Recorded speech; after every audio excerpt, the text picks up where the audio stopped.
All right. Hope everybody's doing well tonight. Well, I don't know there's 20 something you here. So thank you for the people that are here tonight. If you're watching this afterwards, thank you for clicking on the video afterwards.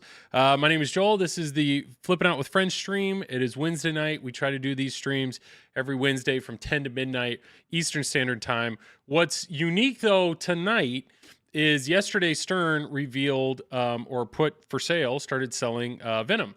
And it just happens to be that right now, as we're recording this or doing this live stream, Jack Danger over on Dead Flip is streaming Venom for the first time. So I know the four of us that are all on the show tonight have been watching the last hour, trying to get, consume as much as we can of the live stream. And I would be assuming anybody that's in chat, by all means, please have both streams up if you want to continue to watch that stream. Otherwise, I'm guessing we're going to have some people flood in as soon as Jack shuts his down or vice versa. So that's totally fine. But I really appreciate everybody that's here tonight and that was excited to be here tonight. I know I have three other guys that are excited to be here tonight, and we're going to go ahead and chat it up with them. So this is our group tonight. Of course, I got Hadi. We'll just start with Hadi. I know everybody. I love Hadi that you have made a name for yourself on Pinside. Like, people in the pinball community know, dude, this is Hadi's game, man. Like, Hadi's all in on this. So, Hadi, feel free to introduce yourself and what was the last game of pinball you played? I'm Frisco Pinball. My name's Hadi, as you can obviously see. Yes, I'm excited for Venom. I've been a big fan of his for a long time.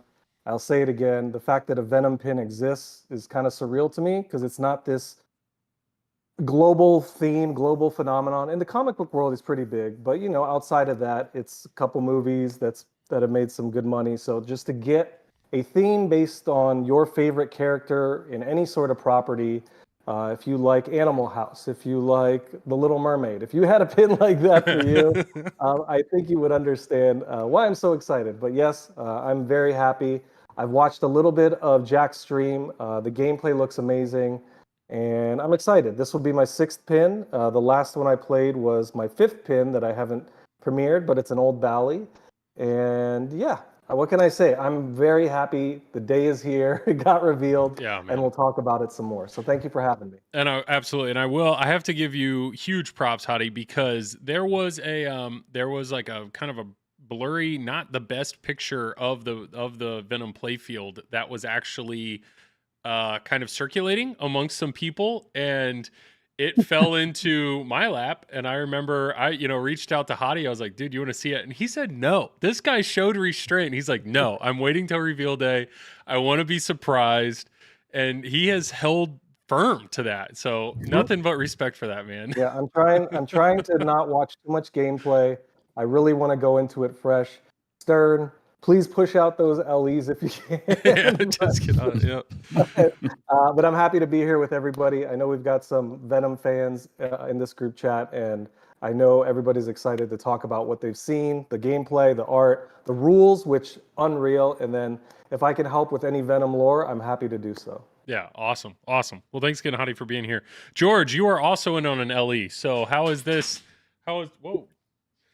last 24 hours been for you?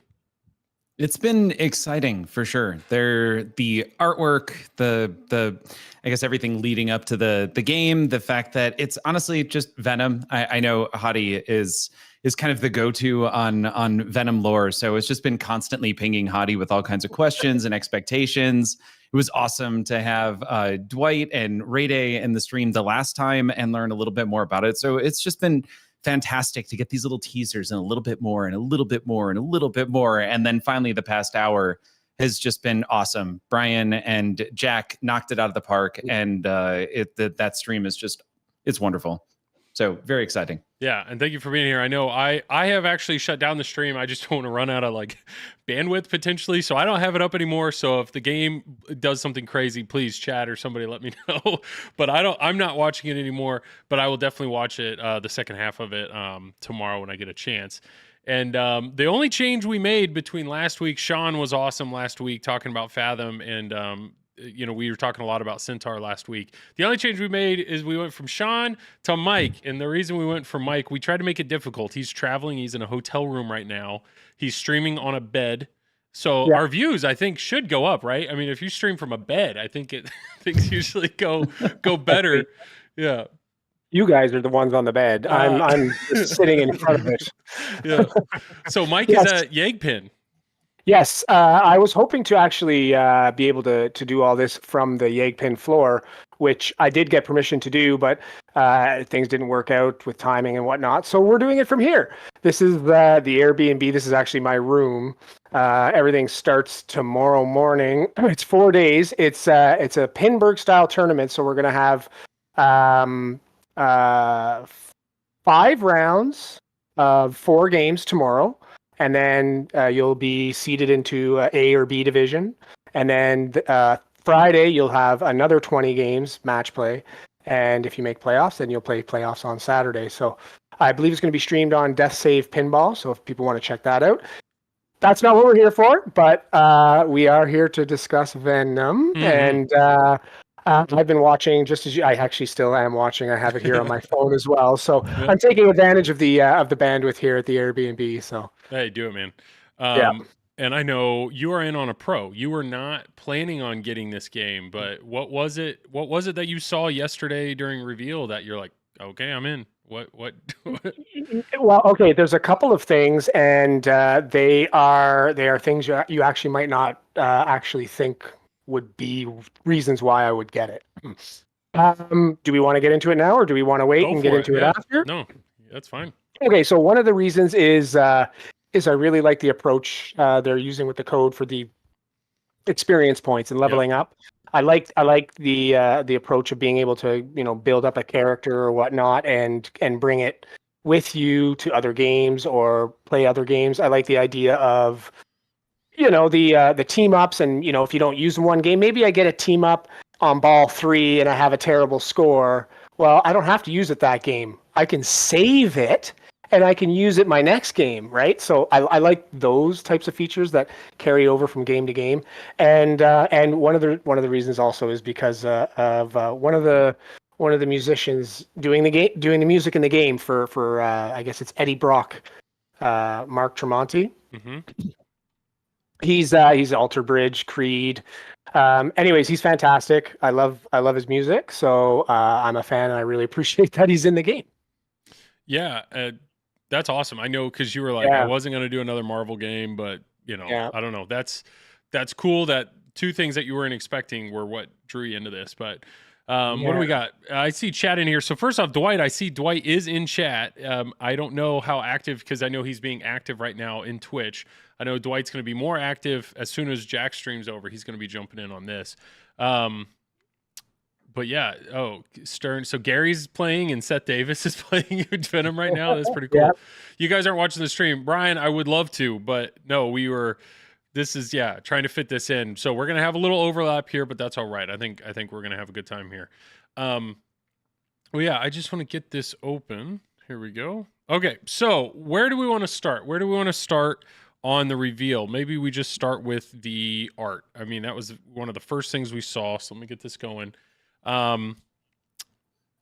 This is, so the first, here are the 3 packages, right? So we have Pro. This is all This Week in Pinball. I'm a big fan of This Week in Pinball. They do a great job of taking all the pictures from Stern's website and arranging them in a better layout. So I'm a fan of that. Pro package versus premium package versus LE. Right off the bat, let's go, all 4 of us. Which one of you, which of the 3 packages do you feel you like the cabinet art the best? We'll start with Mike. Why not?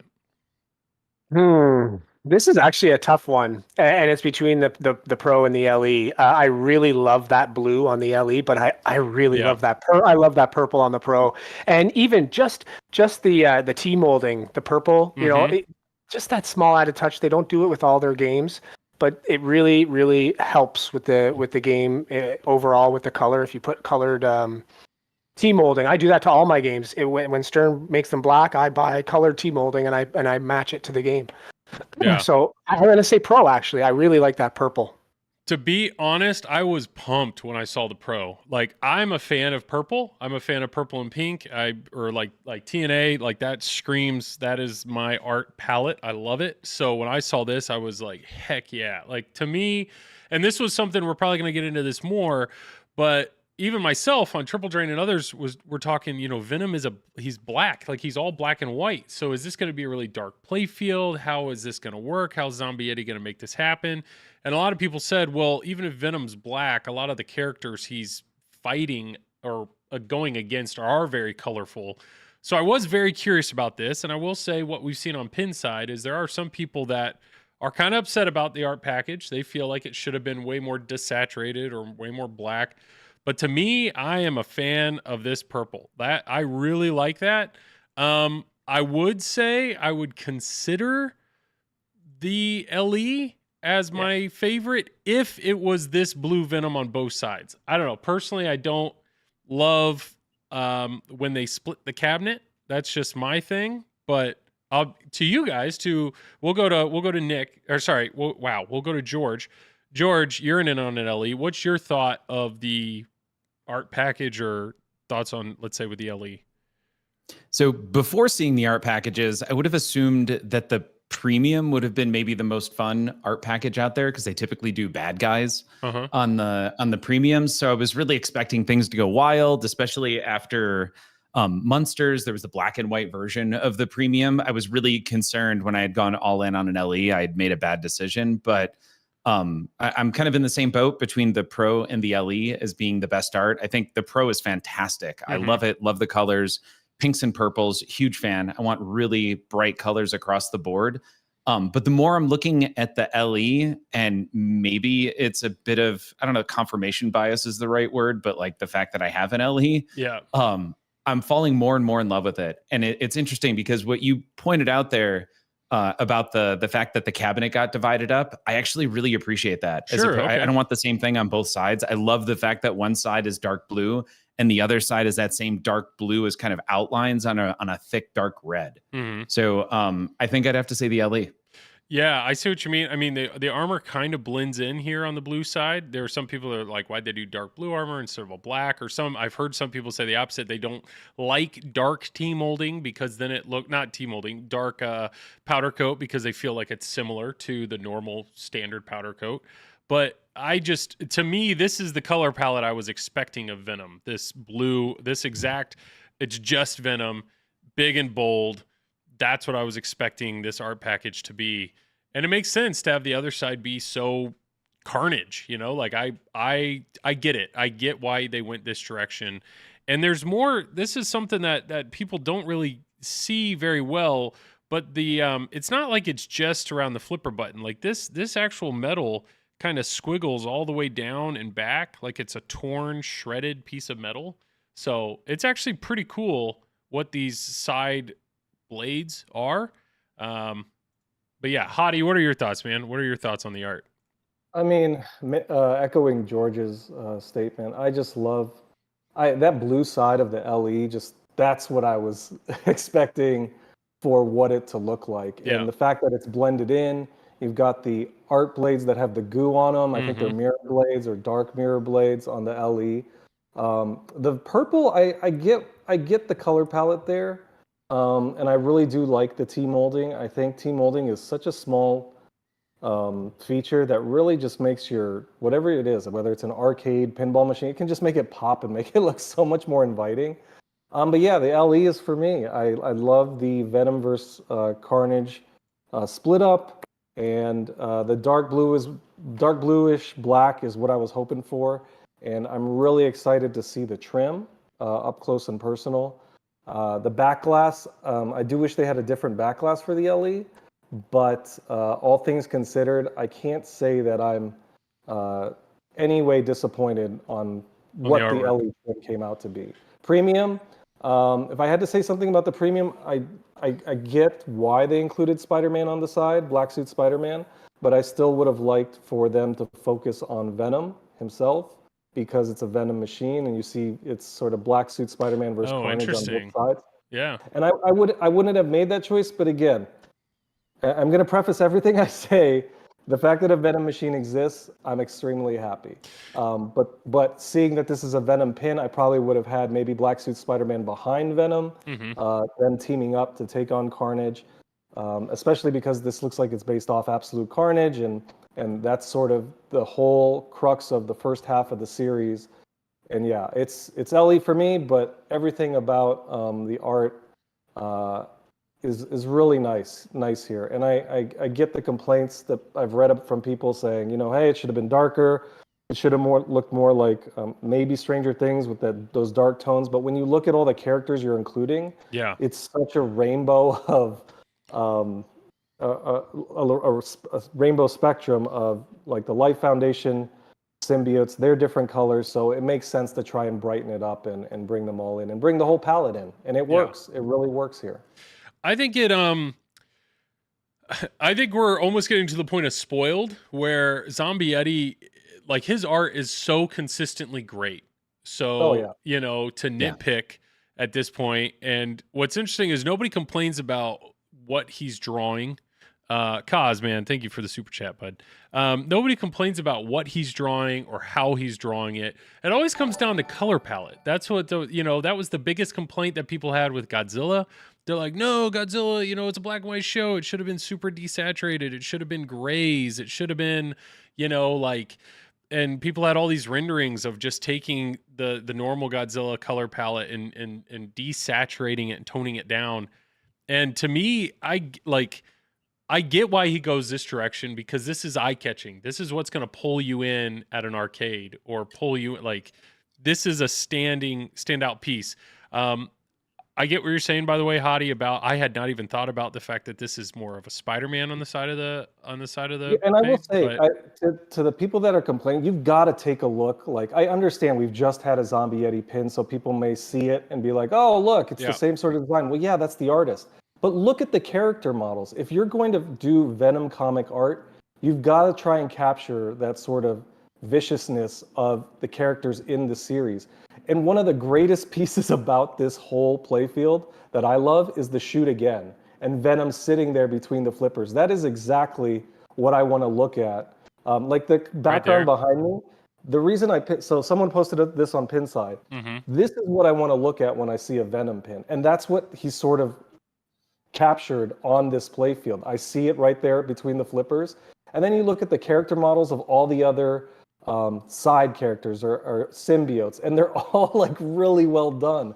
So don't just look at the colors. Actually go and look at each detail of the models, and it's near perfect. Like, this is exactly what you see from like the comic series that I would expect. And the comic series is done justice here. That's all I'm going to say on that. For sure. I that's what I'm saying is, like, nobody's complaining about what he actually drew here on the playfield. I think it's all just color palette, but I don't really care. I mean, the color palette is so, like, I think we are nitpicking, and somebody in chat did make a comment there of, when you have multiple games, you really aren't looking at the side cabinet anyways. It really comes down to playfield and backlash. Brian B, thank you so much for the super chat. It comes down to those. It comes down to how good does that playfield look and how good does that backlash look. And I think all three. I know there was another complaint about that the fact that the LE backlash and the premium backlash are the same. But I mean, these backlashes look sick. I mean, then honestly, everybody make your own. Like, oh no, the LE is mirrored though, isn't it? Yes, it's mirrored. So there is a difference, right? So it's an actual backlash. It's not I'm assuming that the premium as well as the pro will be a translate. Correct. But it's the same art. That's what we're saying. It's the same art. Yeah, right. Which is what he in Foo Fighters. The Foo Fighters, the difference between premium and LE, it was the same art but different color palette. And then, but like Godzilla had different art. There's a few that have shared. Like, I know, what was it? Avengers had the same art between premium and LE as well. So, yeah, Mumon's saying that backlash should have been different. I think Hadi wants the backlash to be what's behind him. That's the backlash that he wants. I mean, you're always, everyone's going to have their own personal choice. But from what we have on the LE and premium, I'm happy because it shows the battle. And this is what it is. Absolute Carnage is a battle between Venom and Carnage. Venom asking everybody for help. Carnage trying to resurrect the final boss on this pin, Null. And honestly, if I could see what Ryan Stegman, who did the art, or the penciler for Absolute Carnage, and Donnie, who wrote it, would think about this, I bet they'd give it their thumbs up, which is really all you would need as far as the people that made the source material enjoying this. It looks great. It looks really, really good, and it's like reading a comic, and that's what you want for this theme of a pin. For sure. Yeah, Go ahead. So frustrated, I feel like, on behalf of Zombie Yeti. If you look back at the past 15 years of artwork, are people arguing for more 24 or arguing for more Batman Dark Knight? Or it's like the people are being thrown Picassos and Michelangelos, and they're just like, we're kind of bored of it now. We want something else. It's amazing, fantastic artwork. If the struggle is with the color palette, like, why? It's meant to be eye-popping and catching every game. If you gave them muted colors, they would complain about the fact that it was muted colors. Yeah. I think the internet is just going to be unhappy about something, and it's frustrating to me that there's so much negativity around such a fantastic artist who, as Hadi, you just pointed out, is just the people who write the comics would be happy with the artwork here, and that really says something. I have no doubt they would look at this and say, "Thank you for doing our series justice." It's good. It's really, really good. And there are things that we can nitpick, but at the end of the day, we're getting a really well done package. I'm sure they had to approve the art anyway, right? Like, I mean, they would have had to approve it anyway. But I mean, you also have to keep in mind, like, this game was probably supposed to be released at least a year ago. So it's not like, Foo Fighters and Venom were supposed to be back to back. Maybe there's other art that was supposed to be in there, Rush, something, you know what I mean? Like, so people are complaining about back to back, but it just so happens to be the way Venom happened to be held on to until now, and it's just released at the same time. And oddly enough, I personally, after a couple of days of absorbing it, think it's his best art package. It is pretty sick. And yeah. I am pulling up the stream right now only because I was told to. Dwight Sullivan says, stop and look at the other stream. That's what he said in chat. So I'm taking that as permission because Grindel. I don't know if you want to look right now, Hadi. I don't know if you want to look at the screen, but it looks like, he just tilted. Never mind. So it's all over. But dang it, we're just a little late. But he actually got to Grindel, which is that looked pretty sick. I didn't realize Grindel was so big. It's the major boss, so it's the sub boss before the final boss. So I probably wouldn't have looked, but... But you know. I appreciate it. Yeah. Well, we actually have some clips. We want to be respectful of Jack's stream. If it's going on right now, so we don't want to like steal his thunder. We're not trying to steal any of his viewers. So if you have both pulled up, by all means. We did take a few clips. George was really good at that and took a few clips. So we want to talk about this. We're going to do our thoughts. We're going to do our breakdown of like the layout of it and kind of talk about our initial reaction. And maybe we should just start with that. But initially, when we saw that it was a fan layout, and maybe I'll speak for myself here, but when I saw it was a fan layout, my initial thing was like, just kind of a reaction of like I was looking for what's the mech, what's the thing that's gonna pull me in, because if I'm just shooting a fan layout, whatever. And then the game was actually sold, and now that I'm seeing the number of game state changes with diverters and shots and the speed of this game, like, I am blown away. I am really, really impressed by this. So we're going to talk about some of that, but I don't know. It's kind of, where do we want to start on maybe start with some of these ball paths, because this is what I think is just insane to me. And I was gonna say that, or the quick locks, the fast locks, which Dwight's talking about. Yeah, fast locks. So what we're talking about is right here. Oh, I gotta share. Okay, there we go. So right over here, let's do white. Right over here, it's like a vertical tower right there, and right here on each of the habit trails, they have the ability to lock 3 balls. And so the question is, well, how do you feed that habit trail? And when Brian first started playing, what he chose was a character where this device right here in the middle is actually a 180 ramp. It can be, or it can change to other things. We try to keep one there at all times, which, I was curious, Dwight, when you first start, how that's going to work. But basically, you shoot this ball, it's going to go, and then boom, it locks a ball, and then it plunges another one. Well, what that means is now there's a ball sitting right here, so that the next time, the moment you hit this ramp, there must be like the moment this opto is triggered, it drops this ball. So all of a sudden, that ball just teleported from here to there. And what's crazy is when I saw the scoop, you are so used to seeing the scoop, the ball goes in the scoop, takes a second, spits the ball back out. No, that's not how that works. The ball goes in the scoop, and what it actually wants to do is go up into this VUC, which then feeds it on this right wire form. That's what it wants to do. But what's crazy is if there's a ball already locked here, the moment a ball goes in this scoop, this ball's coming down. This ball's coming down. And while this ball's coming down and you're already playing is when that ball gets shot up and then feeds and refills that lock. That is crazy to me. That is crazy to me. Dwight's saying one ball there, more than drops it. It kicks it out fast. It propels the ball.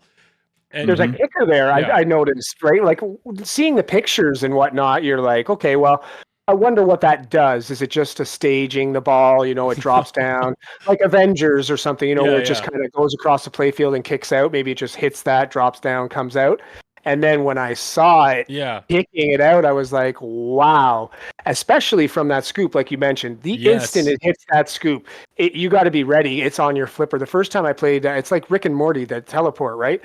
Yeah. And the first time I played Rick and Morty, the ball just went right over my flipper and out. Like it was so fast. So I'm expecting to see a lot of that. This is insane. Dwight, maybe you can, I don't know if Dwight, if you're listening, does the ball ever eject out of this scoop? Does it ever go in the scoop and come back out at you in this scoop? Or does it always go up the VUC? I don't know. I don't know that answer. Maybe Radius. You can shoot the ball into the scoop. Ball is on your flipper and you shoot the center ramp. Your center ramp ball will beat your first ball. Like it's the speed at which some of these were flying around. And maybe we could talk about that in just the overall layout, because there's a little flap here. And this little flap, depending on the characters, if that flap is up, that ball actually goes back here and goes back here into a little lock. And that lock actually gets shot up the VUC and feeds that. Scoop always leads to the VUC, to the right lock, to the right flipper. Okay, interesting. So this scoop, the ball never comes back out at you. So if you hit that scoop, you're basically, the moment you hit that scoop, this ball, if there is one down here in this lock, is shooting out at you, that's crazy to me. If this flap is up, then it'll go back here into this little hole, which goes to the VUC, would also feed the right flipper.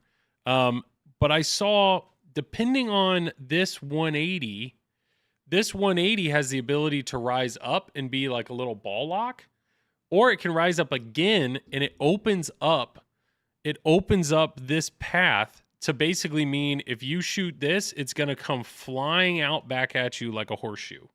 So now all of a sudden this, which used to feed the left orbit, is now flying around and coming back out like a horseshoe. But yet the other direction doesn't do that. It doesn't fly out and be a horseshoe that way. That it actually feeds that VUC. So just little stuff like that, like that's crazy to me. And that is changing based off of what character you pick.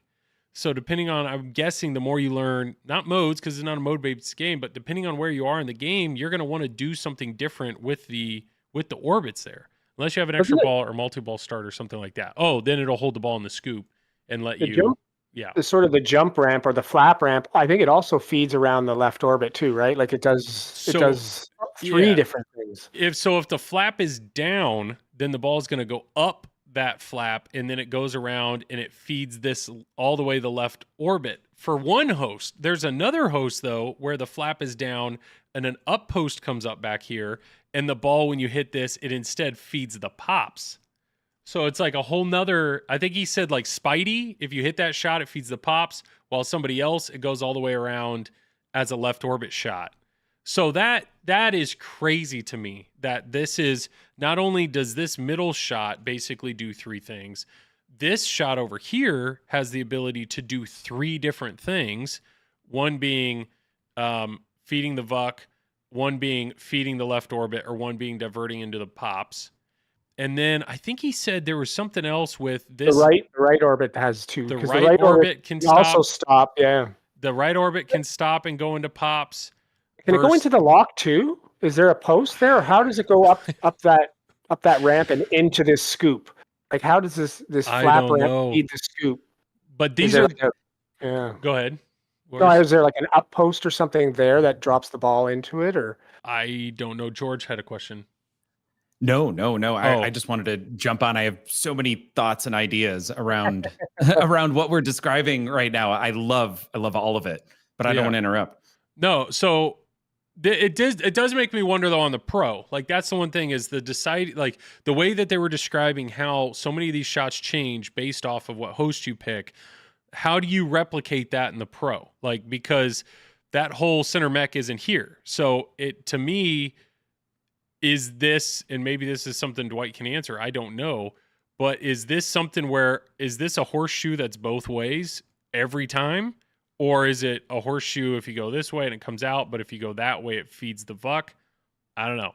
Thinks a counterclockwise horseshoe shot can go into a hole and feed the right flipper. So he's saying this way will go into a hole. Yeah, there's two holes back there. There's the super. There's this one and there's one, yeah. Shot, and then there's the other one that's sort of like, 45 degrees away from it. Yeah. So I know they're going to stream the pro later this week, but I don't know. I just don't know how they're going to. I mean, some of these ball paths, they can't change the ball path because there's the mechanics aren't there. But I thought that was crazy watching Brian pick. I think it was the soldier. No, it was normal. I don't know. It was, but this, I think it was Eddie Brock, but this ramp was a 180 and he just like immediately hit this shot. It locked the first ball. And then every other time, the moment he hit this shot, this ball's launching out. The moment he's hitting a scoop, the ball is launching out at you. It's so fast. And I'm that's something that I love about TNA. When you hit the ball in the scoop, it launches so fast. Rick and Morty, that was something Scott did where with the portal lock, where there was always a ball ready to go. Is the pin ready only at 0.6? No, Doug. Dwight actually said in earlier in Pinside, it's now at 0.83. Apparently, the Insider Connected podcast was recorded like a few weeks ago.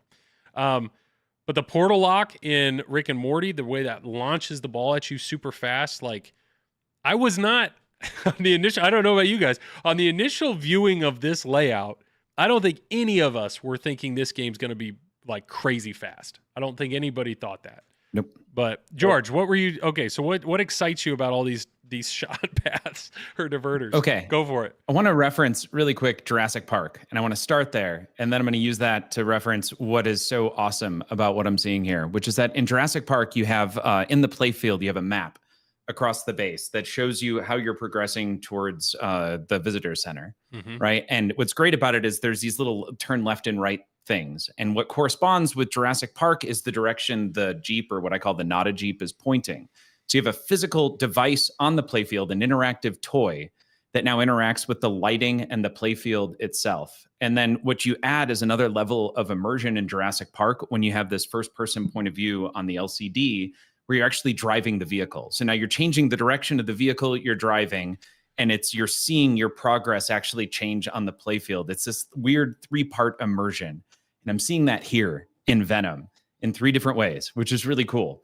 When you choose your host, you get kind of a thematic difference, right? Yep. Immediately out of the box, they've invested so much time and effort into how the pin sounds and what it looks like as your character. So you have some kind of LCD level immersion. But number 2 is it changes the way the game is going to play.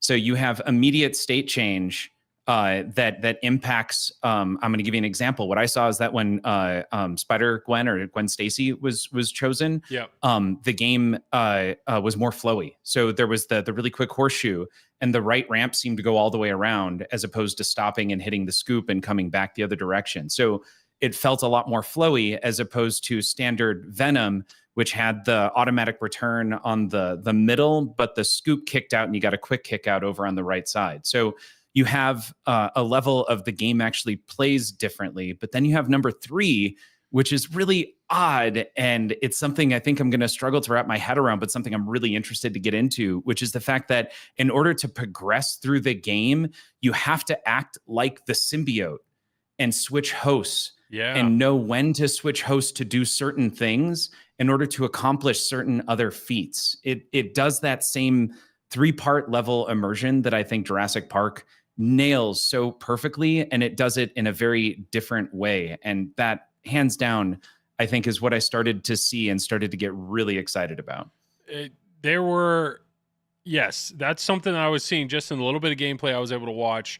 The fact that this grid down here, the way that this is managed, so like this whole line is the Eddie Brock Venom. This one I think is the Flash. This is that, yeah, and then this one was Gwen, and then this one was Spider-Man. Depending on what you do, you can achieve those 3. If you have enough XP, then you can fight Riot. But Jack was actually fighting Riot and lost, so he lost his progression down here. But if he would have won, he would have kept his progression.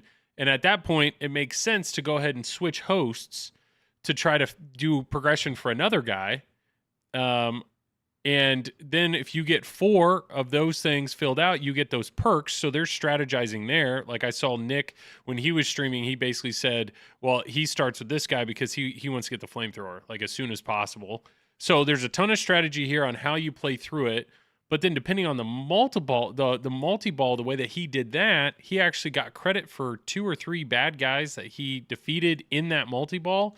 So the strategy here, I'm just like, Dwight, I don't know who made on the rule sheet here. Somebody made a flowchart, and it's almost comical. Like, no offense, but it's almost comical what this flowchart looks like, because it's like, how in the world? Like, here we go. Like, it's just what? So I mean, this is kind of some basic. You got to do these mini modes to get to this, but that's not how the flowchart's going to work on potentially trying to accomplish or tackle this game at some point. Insane. But I don't know. Hadi, there's so much we could talk about here, right? So I know we want to dive into the code. I know just shot layout. I don't know. What were your thoughts when you saw the shot layout? I think I was expecting a slower paced pin and sort of action.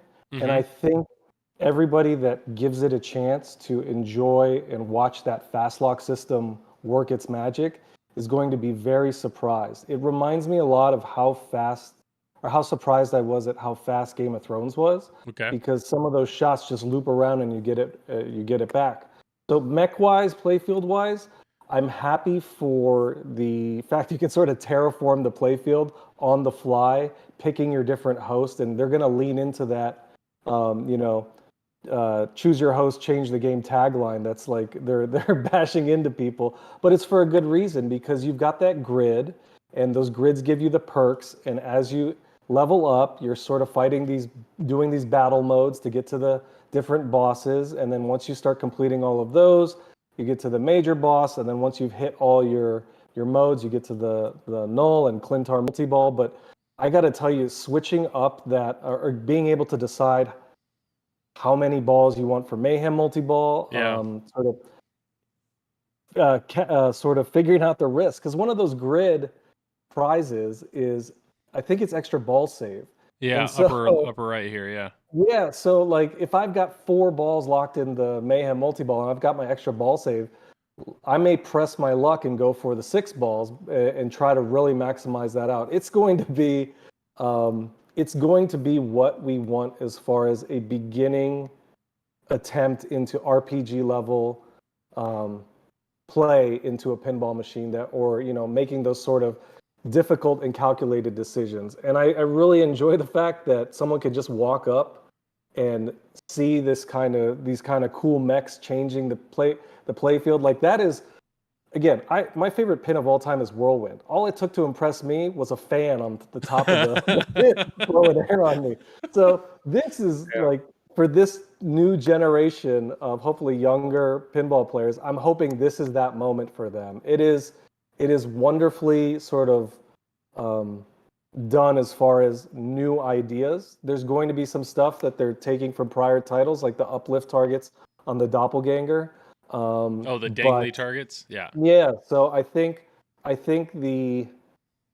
would like to see, I know Dwight said I think it happens every so many infected you defeat, it's like a couple. It would be cool if you could turn on a setting to make it randomized so that doppelganger shows up randomly instead of every so many infected, but I like that there's something that's I like that there's a mech that's hindering your performance or being able to proceed Sure. sort of on the pin. Yeah, I don't know the doppel. I don't know if there's anything 8 infected equals doppel is what Dwight's saying. I don't know if there's anything that like is that tracked on the LCD so you know like oh I'm one shot away from doppel, or is it? I mean if you like don't he know said where in you're chat- at, yeah. I thought he was saying in chat last week, but I could be wrong. It was like every 2 or 3 infected or some sort of, but it would be cool if it was randomized. Okay. That's what I would. Dwight, question for you. I am curious when you, and maybe we're getting ahead, but when you unlock Hulk, Captain America, or Wolverine, if you're playing as them, you're not doing anything on the grid, right? Because the grid is specific for these 4 characters. So is that something like you would want to pick them after your grid is complete? Or how's the, yeah, do these characters... Ooh, good question. Hey. So that's his answer. We haven't figured that out yet. No, it's like, no, this is good. I'm curious because this is, maybe they go horizontal. I don't know. I think it's cool. It's on the UI on the right. Is the UI on the right is how it shows the doppelgangers. Go ahead, George. Okay. I was going to say, while we're waiting for Dwight to respond to that, I want to point out something really interesting about the fast locks, which is that if you've listened to, I want to say it's Keith at points and definitely George Gomez, they talk about like resistance on ramps, and then also making sure, I know George has talked about this a few times, about making sure there's enough time between when you hit a shot and how long it takes to come back. And I know there was a lot of concern about games like Johnny Mnemonic where it's so quick, because you hit the shot and it's a straight shot back down with that ramp, and it doesn't leave the player enough time to respond and be able to kind of line up and think through what their next shot is. So Venom, especially after seeing something like Rick and Morty, where there was a few of those shots where it kind of like vaporized or teleported over to the left flipper and just shot down, and it kind of surprised you. I feel like Brian and Dwight just said, screw it. We are doing away with all safety on these shots. And they've completely changed it now to where you don't have those extra few seconds to think about what it is you're going to shoot. Almost every shot, be it a scoop, be it an orbit that goes to a scoop, be a ramp, whatever it is, it's going to kick out a ball almost instantly. The speed is just going to be absolutely insane. But the significance there is how often designers have to think about the response time in their ramps, which is why you typically have like little wavy things, like something that just slows the ball down a little bit. And these guys just said, screw it. And I love it. It's another massive change. Yeah, for sure. And I'll be curious as a novice player, you know, what I think is interesting is this multi-ball will start with just 2 locks, and you actually have to push the button to hold it, to push your luck. So we all know a novice is not going to know that. And so what is cool is it seems like when you start a character, any of the green shots are illustrating what will lock a ball. So I'm thinking there's a good chance that novice players will find their way into a 2-ball multi-ball. And if that's the case, I don't know if that means there would be balls that would stay locked in this. So maybe they don't really start to experience that speed until they start to hold the balls back. I'll be curious to see how that works. And Venom's perk, Eddie Brock's perk, is 2 locks are lit automatically. Oh. So most people are going to choose Venom just because it's a Venom machine. If you're new, you're just like, oh, I'm going to be this. Or they'll choose Spider-Man, Black Suit Spider-Man. But one of Venom's perks is 2 locks are automatically lit. So I think that'll help them get to fast action right away.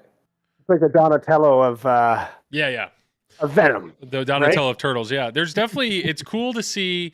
Props to you, Dwight. You know how much I love Turtles, but it's like there was some stuff that you did in Turtles that was really great, and then to see some of the stuff you've done in Mando, that's really great. And I feel like you've pulled some of that into this and just went all in on this experience. We definitely going to talk about the Insider Connected stuff and experience.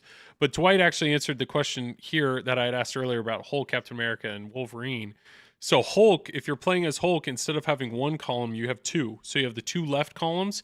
Captain America is the 2 middle columns, and Wolverine's the 2 right columns. So you're having to accomplish 6 tasks to get to a mini mode, but then you get to do 2 mini modes in a row. So that's pretty sick. And then on the Pro, he said the game doesn't change, but there's still a diverter in the back on the Pro that can divert the ball to the right flipper on the Pro. So when needed, it's still there. So yeah, this is This stream is awesome because this stream that's going on right now, just immediately seeing that speed is really brings some real excitement to this, and this game state thing. I know a lot of the argument for Godzilla Premium was because of the fact that when the building goes down, now the ball is diverting differently than before, so it's changing how you're approaching different parts of the game. That is this on this game like on steroids. I mean, I know none of us know the not modes, but like the villains well enough. But it may be very clear, like, oh yeah, if you're battling Agony, you want to be in Gwen's. You want Gwen to be your host because the layout is much more, much better when you're battling her than, there may be a whole thing here. I don't know. That's going to be the great part because they've included so many characters and options for play, and just going to see, and maybe you want to see different animations. Yeah. It's going to be awesome. I do hope we can talk about that amazing pseudo very target Carnage captive ball at some point, Sure. because that thing is speaking to me in droves. It's a Carnage on a roller coaster like latch that reminds me of the very targets in the old EMs that we used to play. And that thing is awesome. I don't care what anybody says. That's my very target. They finally brought it back. So what you mean? That's exactly what it is. It's just updated with new technology. There's no difference whatsoever between what a very target did and what this does, probably, right? Because I believe it's for a multi-ball, you have to hit it up enough to get it to pass through the gate or something like that to get like Carnage multi-ball or something. And the great thing about it is the Pro is going to have the sculpt as well. Yeah. So just to clarify, a very target, it was basically a target that would stick out of the playfield, and then depending on how hard you hit it, it would go further back. So you'd get a variable amount of points based on whether or not you grazed it or hit it, like a really firm connection. And that's what we're seeing here with this. They're saying it's like a ratcheting device. Think of a roller coaster where it'll basically roll past a tooth, but then can't go back down. So it's kind of a click, click, click, click, click, click, click. So depending on how hard you hit it, they're saying if you drill that thing may go 3/4 of the way back. Or if you're just slowly working your way. So that's going to be interesting because it's physical. Where, I think of like Thor multi-ball. Thor multi-ball, you got to spell Thor. Well, you can get 3 letters done, and then you just avoid it until you're ready for Thor multi-ball. But with this, you don't know exactly how far you're like, okay, I want to get it close so I know I can start it when I want to hit it, but at the same time, I think it's going to be a very interesting it brings some really interesting gameplay to that. But I think it is you qualify it and then you actually start the mode on another one. So maybe there won't be as much risk reward there. But how would you make it more difficult to get like the second multi-ball? Would you have to maybe do it twice? I think get it up and then down and then back up again. Well, I mean, obviously it's not the case anymore, but to have like some way to have it be harder to move up. You hit it, and it only moves up incrementally the harder you hit it when you have to get subsequent multi-balls. Okay. So, it's in the rule sheet. The different there's 3 different modes for it. It's the multi-ball, the hurry up, and then bloodlust. I gotta find it. I think it says it should be right before Mayhem multi-ball. Is it near the? I could Google this, or not Google. I could search it, but I'll find it. I know. Yes, I think you have to complete it 3 times. There it is. Okay, so hurry up. This is the second item awarded from getting Carnage all the way back. So I don't think that means you have to do it twice. I think it's just the second time you complete it. Carnage can come back down. Once you do the first Carnage, he starts coming back down. But Dwight, are we saying you only have to make him go all the way back one time to qualify the next mode? Is that that's... Like each time is one time completed per mode, right? So theoretically, to get to Bloodlust, you only have to get them all the way back 3 times. Is that what we're hearing? Because I will say Bloodlust here, I'm very excited about Bloodlust.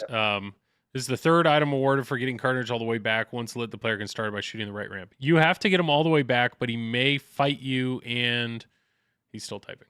So it sounds like it goes up, and then you have to hit him or somehow fight him to get him back down, and then you work him up again. That's number 2, and then you have to do something to get him back down. It may sound, I don't know if it alternates between some sort of a mode or multi-ball and then a hurry up, but that sounds a little bit like Mandalorian in the multi-balls, where it starts qualified, so you just have to hit the middle shot a number of times to start a multi-ball, and then you have to do something again to qualify a hurry up.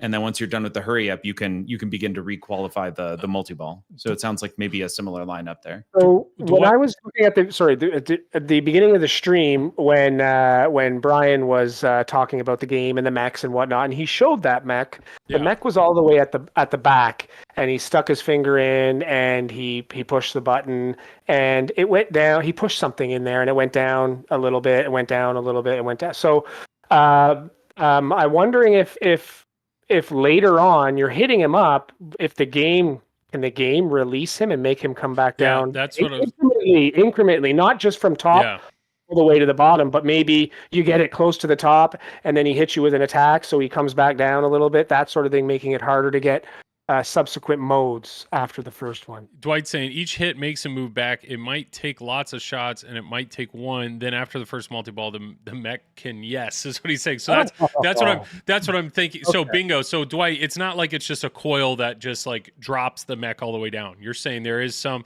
mechanically, there must be some way that you can control whether or not that mech comes all the way back to its original position or it comes down in little increments. So maybe it's almost like a time thing where you have to, or like he's saying, he's fighting here, drops a little bit at a time. Dude, that's awesome. That is awesome. And it's visual. That's exciting. And I like that that's on both the Pro and Premium. But I do want to talk about this Bloodlust, because these are the types of modes that get me excited. So this mode is about flips. The player will only get so many flips before the mode ends. So it's counting your number of flips. So that would remind me of Soul Gem in Avenger, where you're limited on the number of flips. If they run out of flips, the flippers will die, the ball will be collected and kicked out of the shooter lane. Like, that's a mode that, like, I'm pumped. Like, I can't wait to play this mode. So yeah, every few seconds, Carnage will try to do a special attack and shorten the time by taking away some flips. So there are 2 ways in this mode. The player can add more flips by looping the center ramp, then eventually hitting Carnage. So that's one thing I have seen. I think they are really... I didn't see anybody on stream do it, but it looks like the way that this ramp is directed, it is very much towards your right flipper. And if you look, that ramp directly feeds the right flipper. So I'm almost curious if this is kind of like a loop and supers kind of situation, where they're saying in this one particularly, like, boom, boom, boom, you start ripping that center ramp. I know the bell tower has something set up that way. You rip the center ramp and then drill the bell tower.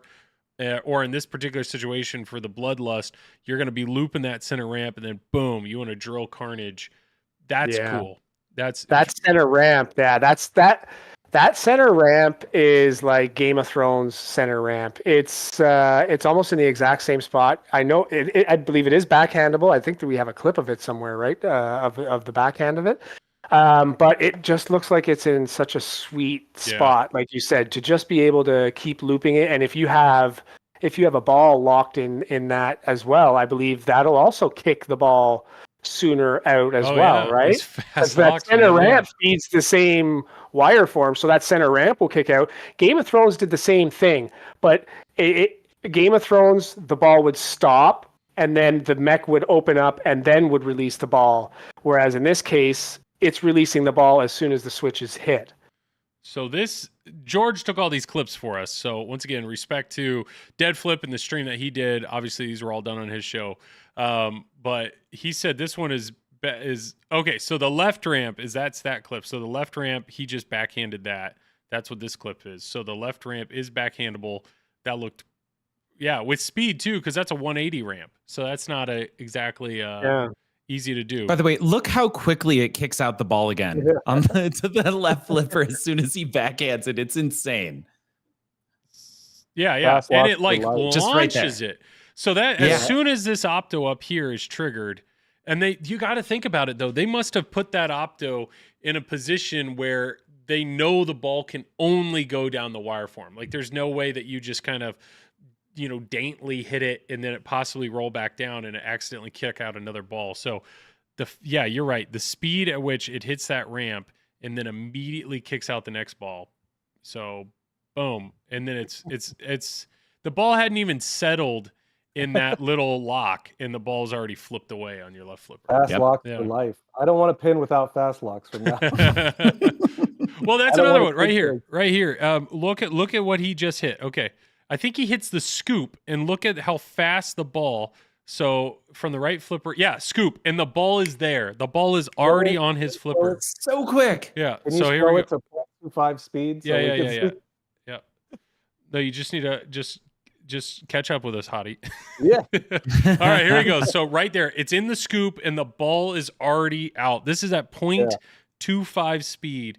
So he has flipped the ball, and the ball hasn't even shot out of the vuck yet to get back to the right. Now it's just now shooting out of the vuck to get to the right flipper, and he's already done 2 other shots. Like, that is insane. That is insane to me. Yeah. That's so cool. So here we go. One more time. Boom. Straight in the... Oh, that was from the other one. So that was the left. So there wasn't a ball there. So there will be times where it's going to be really fast, and then there will be other times where it'll take its time. So, all right, we're going to... Here you go. So this is going to be the right flipper here, straight to the scoop, and boom, the ball's already out. Already out, fed to your right flipper. You've got to be... drains. Yeah, lots of drains on that, especially if you hit that scoop by mistake and not expect it, right? Yeah. And it just hops in there. You got to be ready because that ball is coming out like at a split second as soon as it goes in there. So if you ever hit that scoop by accident and there's a ball locked in there, it's gone. The fast locks on both sides have a flashing red light. I noticed that pops very quickly to like grab your attention for a second on the left and right. I thought it was somewhat helpful, but we'll see. Dwight, is there? Jack had said on his stream that they turned fast. He turned ball save off. Is there anything? Is there any sort of ball save in regards to the fast lock? You know what I mean? Like for the first ball, the first fast lock, if there's any chance that the ball drains without you even flipping your left flipper, no. Okay, Dwight, no. Good. No. You gotta get used to this. Yeah, get good. That's the play better. Nice. All right, so here's another clip. Once again from Dead's Flip stream. So scoop to quick lock release. So let's see what we have here. Let me go. We'll start at normal speed. We'll start at normal speed here. See what happens here. So he's on. Where are we at? Where's the? Let me start it over. So left flipper. So that was left. Oh wow. So that okay. I'm gonna slow it down. But that was left flipper. It was a quick right orbit all the way around, and then immediately with this left flipper, it's the scoop. And once again, you hit the scoop, and the ball is out. It is already on the flipper.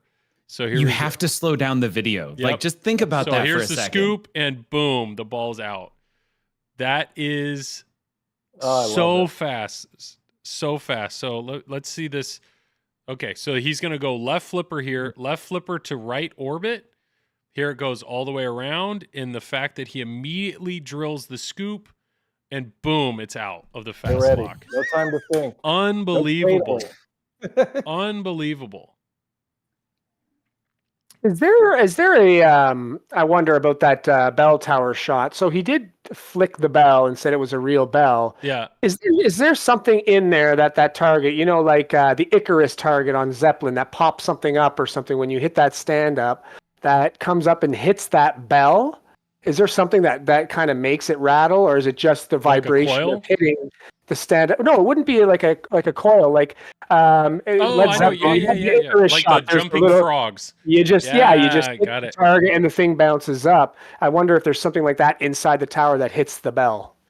That's the question. Because I did see it move around, but I wasn't sure if that was just from the vibration of the game or the vibration of the shot hitting the stand up. So Squalito here in chat asked, "Do the three of you already ordered?" Yes. So I'll be playing one through flipping out. George is in on an LE, Mike is in on a Pro, and Hadi's in on an LE. So we're all buckling up for this. Mine today. This is a clip of the first time Doppelganger comes out. So it really does. So what did he hit? He must have hit one drone target, So yeah, I think it was like He must have clipped this beat one. a certain number of infected, he comes out. And But so the I think it's 8. Dwight said earlier 8. Well, which target did he hit? Because the infected targets, there's one here, there's one here, and then there's one on each side. So I was curious what he must have clipped that one, and then it's out. And then it looks like at least the first time you battle him, you just have to hit one of these 3 arrows. Dwight, how do you handle the doppelganger target in the pro? Because it's not there. So if we look at the pro playfield here, I'm assuming, is it just one of these 3 shots? That would be my guess. Probably those 3 shots will light up blue or something, and you just have to hit it. Or you have to hit one of those. I wonder, and he'll, from a light show standpoint, he'll have to get unique on, yeah. Tex, I'm in an LE, but getting concerned. What are you concerned about? Pro has a doppel lights. The pro has a doppel lights up the left horseshoe. So the left oh, okay. Well, there's a doppel. He's right there. So, okay. So you only have one shot. You have to go left horseshoe on the pro. Is that what you're saying, Dwight? You got to go left horseshoe. It's not like you have 3 individual things to do. Always that shot. We'll see what he says. Pro players, you got some cool artwork on the doppelganger area. Yeah, the inserts are not there, and they added a cool little. Yeah. Dwight said sorry in 3 other chats. Dude, multitasking, man. No, so Dwight, you said you have to hit the left horseshoe for doppelganger on the pro. Is it just the pro doppel is a plastic? Correct. But we're saying instead of having 3 dangly targets to aim at, is it only you get 1 shot? You have 1 shot to aim at, which is the left horseshoe. It'll always be this shot for doppelganger. Is that what you're saying? The pro mode is a hurry up. Okay. All right. So it is definitely different. 1 shot and done. Got it. Thank you, Dwight. So that was that one. Saucer next to pops to a quick, what did you do? To a quick release from a lock. Okay, another one I'm thinking we're gonna be slowing down here. So let's watch it in real time here. So the ball is there. Okay. Left flipper, right orbit. Okay, so it went back into the sneaky. Okay, so even the sneaky hole, that ball immediately came out again. So you think you have a casual orbit shot. So where did that go? God, it's so crazy to me to see that ball that goes up to Vuck and feeds. Like, you're gonna see that out of the corner of your eye and realize that's don't touch that ball, or you're not gonna touch that ball. So let's see that again. So this was right orbit to the sneaky hole right there, and the moment it senses it's in that hole, it's dropping it. I love it. Look how fast that ball goes around. A clean shot around that center ramp. Look at, like, in this exact clip too. That ramp shot he hits is just right lightning there. fast. Boom. Like, look at that. Well, even the ramp shot, it's as soon as it detects the ramp is done, it's spitting out a ball. So it's teleporting that last section every single time. You can drain while the other ball is on the move. Yeah, no, duh. This is going to be so fast, and to see players so fast. But it's fast, but it's not fast in like a the ball's flying around the playfield. It's fast. It's delivering the ball to your flipper. Yeah. Like, it's giving you the ball. You just got to be ready for it. I'm curious on the kick out. So you notice when you hit that saucer, it doesn't just drop the ball, it kicks the ball directly down to the end of that wire form, and then it falls, and then it hits your flipper. I wonder, is there an option to just drop it? Meaning, does the game have the ability in some cases to provide you an extra half second by not kicking it, but just releasing? Like a difficulty setting or drop. Something that would, exactly. I don't know if there's that sensor. The moment no options. Moment that thing is triggered, look at this ball. Okay, so the ball is right here. This is 2 times speed. Watch the moment it goes in that hole. Right now, boom! It is out. It is. There is no. That ball is not settling. That ball is. The moment that ball is triggered, that ball is out. Yeah, you're gonna have very little time to make a decision. You know, like when you're hitting shots, as that's coming around and kicking out, you're gonna be trying to struggle, just figuring out, okay, what do I need to do next, right? Half the time, you might just end up bailing out and hitting something else as you're trying to think of, what you wanna hit or go for. It's so crazy in tournament play. There's the trap and shoot and the thinking style play. I'm going to hit this and then I'm going to do this and do this. And then there's a few people who've been really successful with on the fly play. This game is going to benefit the people who've historically been on the fly players significantly. I'm kind of excited to see what happens there. Yeah, this is going to be crazy in a tournament setting. Not only that, but the path. Like how are you going to weave through this game? I mean, it's this is where it was showing because Joel, sorry, I want to interrupt. Yeah. Dwight is saying that Grendel is back on the other stream. I know, but I closed the stream, so Okay. by the time I pull it up and play the ad, it's gonna it'll be My gone. screen, I have it right here. Oh, thank you. Oh, Gary Stern got to Grindel. I see Gary Stern's playing. I will just a side comment on that.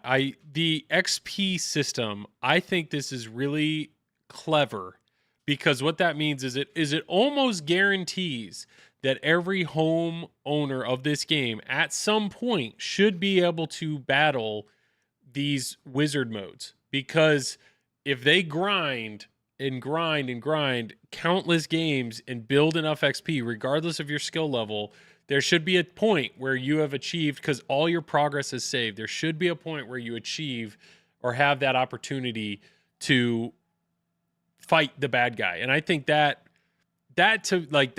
as a person that I mostly play at home, like that really excites me. I will tell you with turtles, leveling up my turtles was a big push for me. And to get them all to level 4, which brings in more points and brings in more perks and allows me to do more, that's very exciting to me. So Jack is on the other screen, is now 28 and gets to Grendel more regularly. So when Jack started the stream, he was down at 0. You're saying so it's taken him 2 hours. Jack is a pretty good player. It's taken him almost 2 hours of playing on and off to get to 28. So maybe that's a question for Dwight. Like, do you think it's realistic for even a top tier Carl D'Angelo type player to get to the 30 levels that are needed is that going to be in one game? Jack started at level 10 on the stream. Okay.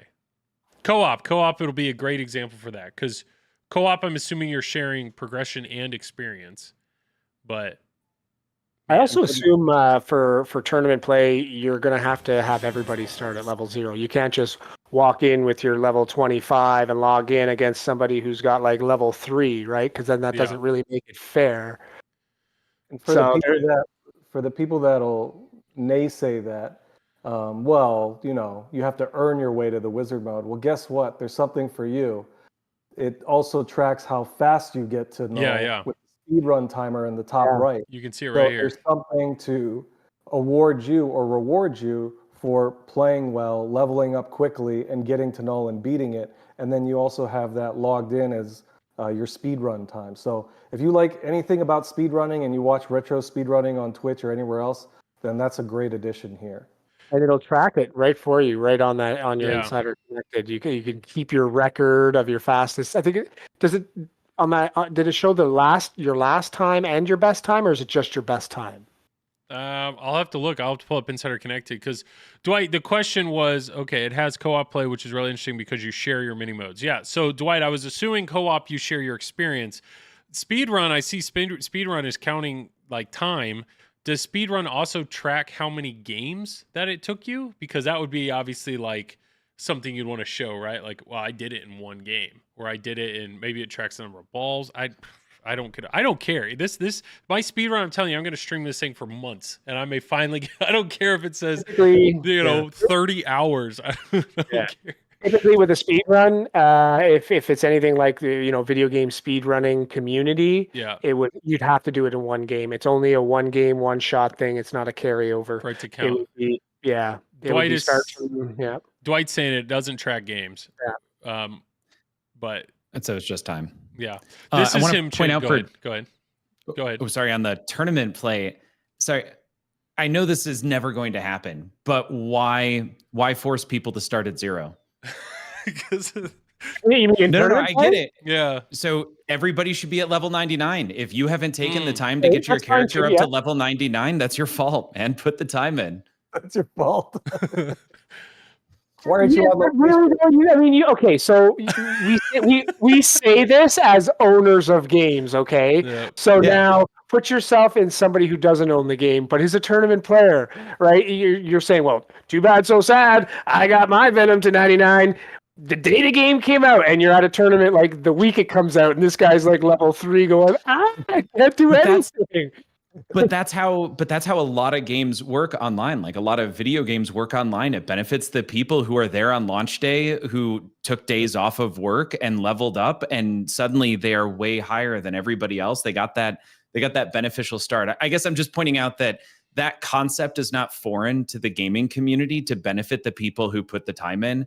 And hitting level 99, the fact that Jack in just less than 2 hours went to level 10 to 28, we're not talking about a significant cost or time investment to get there.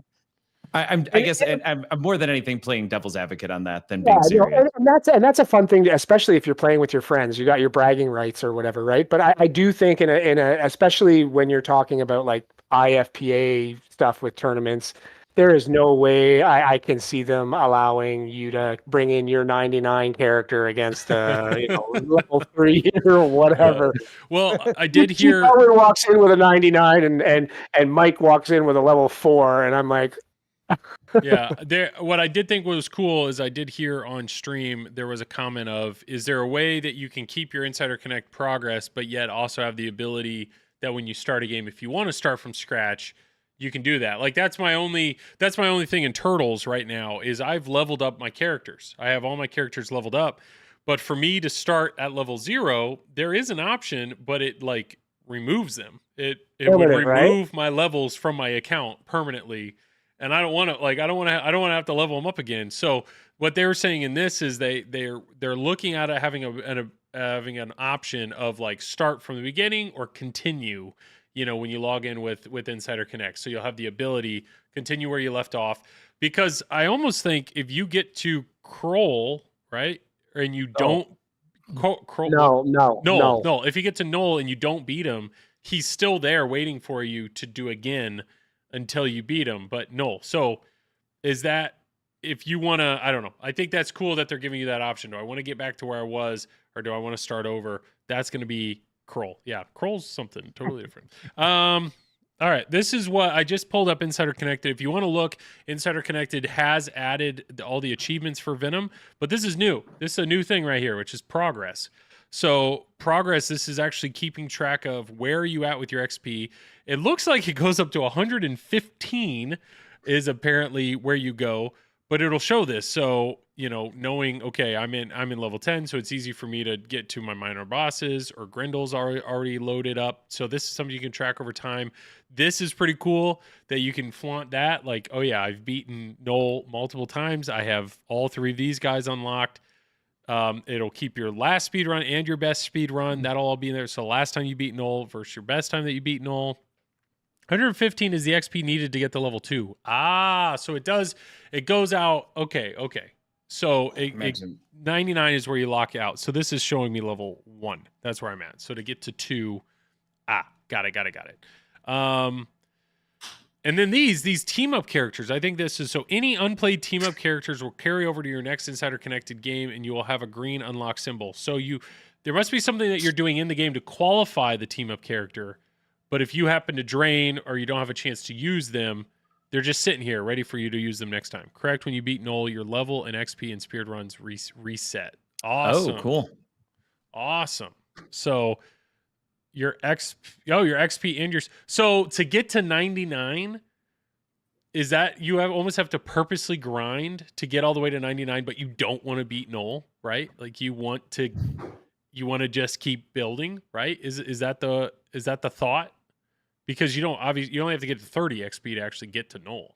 So if you have to get way past that would be my guess, right? But I don't know. This is saved bosses defeated. So this is showing the bosses you defeat. There's no reason to get to 99. That's the bosses you defeat are carried over from game to game to make getting to Noel easier. So you'll start next game with this boss already defeated if the lock is green. So these are, if you defeat Riot in one game but drain on ball 3, If you log in again, Riot should still be there. Is that challenge? Trash can Trash Ninja? Yeah. can ninja challenge accepted. So what this is saying is there's a chance that you could have all these beaten and Grindel. So all you have is Null in the next time you start. Most people cannot beat Null at 30, so you will have a chance at 40 or 50. But you can Bring it keep on, Dwight. getting Bring to it on. it. Dude, this is crazy. This is I think there was a right here. This you said there's no reason to get till 99. There's an achievement. There's an achievement called maximum power, which is get to 99, which that'll be a crazy grind. 24-hour stream, anybody? Let's go. Yeah. Yes. So there is no reason except for that one. That's the one reason right there. The fact that it all resets after beating Null is huge. Yeah. That is kind of game changing, like significantly game changing. Just even based on my very early assumptions, that's great. That it does change, yes. Yeah, does. That it the fact that it resets means you're increasing your level to increase your power to go fight him. But if you can beat him at a lower power, it's significant of your gameplay skills. For sure. And time. That's what I think is going to be crazy is theoretically we should all beat Null eventually, right? But if you're like, hey, I finally beat Null, and they're like, all right, what was your time? Yeah, and I'm like 8 level, hours, right? 45 minutes, and they're like, oh, I did it in 38 minutes. It's like, And look okay. at the rewards for the 3 unlockable Avengers, Venomized Avengers. They're pretty cool. You get like an extra, if you go Venomized Hulk is what? You get a Hulk smash action button, so you get an action button reward, and Captain America, you get, when you hit the mystery, you get all of them, it looks like, and then Wolverine, you get longer ball saves. So that's, I don't know, I like that aspect pretty too, cool. that these guys sort of have this extra powerful reward for beating Null, and now you can pick them as a host, and now you can add something to your new game. So Dwight, look at what Dwight just said. I think it will take 25 to 35 hours is what he's saying for most people. 99. You get to 99? Not to 99. I think he's saying just to beat Null. Okay. Yeah. So a question I have, not a question, but you can only fight Null at level 30. You have to get to level 30. You have to get to level 30, or you're locked out of it. Yep. And you have you have your speed runs and whatnot. I'd like to see something of the lowest level defeated, of Null or whatever. If you finished him at level 31, then that shows the level you defeated him at. Or if it took you to level 99, then it says, okay, well, it took you to level 99 to defeat him. So you would hope. So when you defeat Null, instead of just tracking time, it also tracks what level you got to. That would be interesting to track the level. Yeah, who can do it at the lowest level? Or I think it would be interesting if we track how many lives it took you. Like that's lives or balls, too. It's like, I beat Null in whatever, 15 balls. I'm going to be like, it took me 318, but I got it. I got it. But at level 30, you have no bonus. I take your level and subtract 20 and then divide by 2. The result is how much extra damage you will do. Subtract 30. Interesting. So 30 is your like open the door. Yeah. But it's like you don't want to walk through the door yet because you're still kind of weak and you want to sort of grind a little more power up, get your XP, level up, and then approach him. How do you? That's also interesting too, because then let's say you are level 30 and then you're in a game and you have him lit.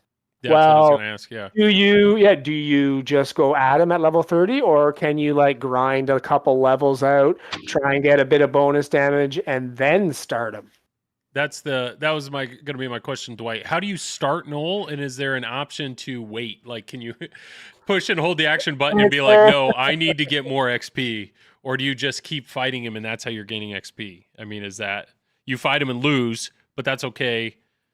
Or maybe that's a question. If you fight Null and lose, are you back to square one, or is Null lit again for your next game for you to try again? Like, but yet you have more XP after fighting him. Like, I don't know. George, you were about to say something. Well, 2 things. One, hi Amanda. You seem up really late for Eastern time. You lose despite some the fact of your I know progress. Joel, you're just up later. Oh yeah. But I want to hear more about what Dwight responds with there before I change the subject, because I have an interesting question. He's saying you lose some of your progress. So if you fight Noel and you lose, you don't just come out, like if you drain, you don't just come out and he's immediately let for you to go again. He's saying you lose some of your progress. So there will be, I would assume it sounds like for the majority of people that play Noel, you're going to end up playing him multiple times and losing multiple times. But every time you're doing it. Do you know why? Because he also messes with the playfield. Like one example, I didn't even look at his stuff. He dims the lights on the playfield, so you're not just going to be able to like. He say what like he turns off your flippers for a brief moment. So this is not some I just need to shoot 5 shots. This is the game is going to actively mess with you because, like in the comic, he is the ultimate end all be all boss. And isn't he the creator of the symbiotes? Isn't that his whole thing? He's the god of the symbiotes or symbiotes, and then there's the guy in Marvel called the One Above All, who's apparently the biggest boss in all of Marvel. Well, his counterpart's called the One Below All, and Null is supposed to be an offshoot of him. So you're basically dealing with somebody that can control the whole universe, and so he better mess with your pinball play at the very least while you're trying to beat him. So we had mentioned earlier Hulk. If you unlock Hulk and you get Hulk, he's saying Hulk doesn't get Spider Sense. He gets Hulk Smash. So once per ball, a player can press the action button and rewards all the shots in the game, all of them. So you could be in a battle, and if the battles hit these 8 shots, you could just boom, just Hulk Smash done. Did you see Dwight's comment? Null has 5 life bars. He has 5 health bars. Okay. That's why you need Hulk Smash. So he's life bars. He's giving you the chance to get. He's giving you the ability that everybody should be able to get to this bad guy at some point in time. But just because you get to him doesn't mean you're gonna beat him. Okay. So on that note, I want to jump in. Here's my concern, and I'm sure there's something about it, but every time I play a game, once I get comfortable enough with it, it's, for example, Jurassic Park, my goal is to get to Escape Nublar. Yeah. Right. And when in Rush, it was to get to 2112. And stupidly, I'm playing Lord of the Rings trying to get to Valinor. And that's my goal every time. It sounds like Null is not meant to be achievable in a single game. So what is the single game reward where I can walk away thinking I kind of beat the game? What is awesome. Dwight saying, I knew there was something. It's Dwight. So I know there's something significant to get to that is achievable, I'm guessing, for in one game. And I'm guessing that's what that is, the Kilntar multi-ball. No, well, he's saying Noel defeated. So you have to get through Noel. Retreats, and you need to chase him down and get all the symbiotes to imprison him again, recreating the planet. Clintar multi-ball is the final wizard mode, or it's the reward, and you hit it in the scoop once you've done 8, I think, or there's major objectives. There's like 8 of them, 7 or 8, that once you do all those, then that's your reward. And it's it's a 2-ball multi-ball with unlimited ball save. So Dwight's saying getting Noel is the thing. Yeah. Is that achievable in one game, or is that like an impossibility? For you me, have to defeat Null. So if Null is not defeatable in one game, then I would say no, unless your character's already leveled up, right? Maybe that would be the caveat. But you're talking about for any level, right? You're talking about for level 1 or level 99. What's the goal, right? And what's the goal per game, sort of thing. Maybe qualifying Null. Okay, it is doable if you're a top player. Good enough for me. That's fine. Not good enough for me. No. So I'm just, what it sounds like is there's a chance I'm going to go to stream this game, and it's like, all right, today obviously the goal is to get to Null, but I'm at level 10. So you're probably going to see me just play a lot and see how far we get. But I mean, that's my normal stream, right? Like my goal every time I play Godzilla is to get to Planet X, but it's not happening. But if I put in the time, that slowly I'm getting there. I don't know, man. This is exciting. This is exciting. And the fact that there's these incentives too of like, I'm going to grind away and put in this time, whether it's at home or on location. And the moment you defeat Null, it actually gives you something besides bragging points. It gives you an unlocked character that now is attached to your Insider Connect that you can then like next time you play with your friends, like, oh, let me pick Hulk. Oh, you don't have that? Oh, that's a that's a bummer. Dwight said it's a grind at level 30, but as you make shots, you gain XP and add time to the timer. So if you don't miss much, it's always doable. Perfect. Yeah, that's exactly what I needed to hear. I'm just gonna hit the purchase button with with flipping out now. Yes. So great plug there. I did see Zach was in chat. I think Zach might have an LE available. I don't know if he does, but I do know he was advertising first run premiums. So if seeing the stream from Jack tonight is getting you all riled up, yeah, definitely reach out to Zach. He'll treat you well on that. What do we have here? Does level up get slower the higher you get? I'm assuming Dwight. I mean, Dwight, you can definitely answer that. Dwight answered that. Yeah, it's yes. Yeah, so like right now, to get to level 2, I need 115 XP. I'm assuming that number to get to level 3 is not going to be another 115 XP. I'm guessing it will be more. It's a standard RPG leveling system. It gets harder and harder to hit higher and higher levels. Gotcha. So is it tied to score? Is it like you get a certain amount of score is a percentage of how much you get in XP? Well, maybe that's the question. Dwight, how do you get XP? Is it just how is it associated with your shots? Is it completely separate or associated based on your score, not He's your saying not it's your not shot? tied. Like if I just sit there and I just keep ripping the center ramp over and over and over and over and over, am I getting XP every single time I hit that, or is it based off of like, yeah, you may get 2 XP every time you hit a ramp, but defeating a mini boss you get 200 XP. XP is gained from everything, but the battles give more. Makes sense.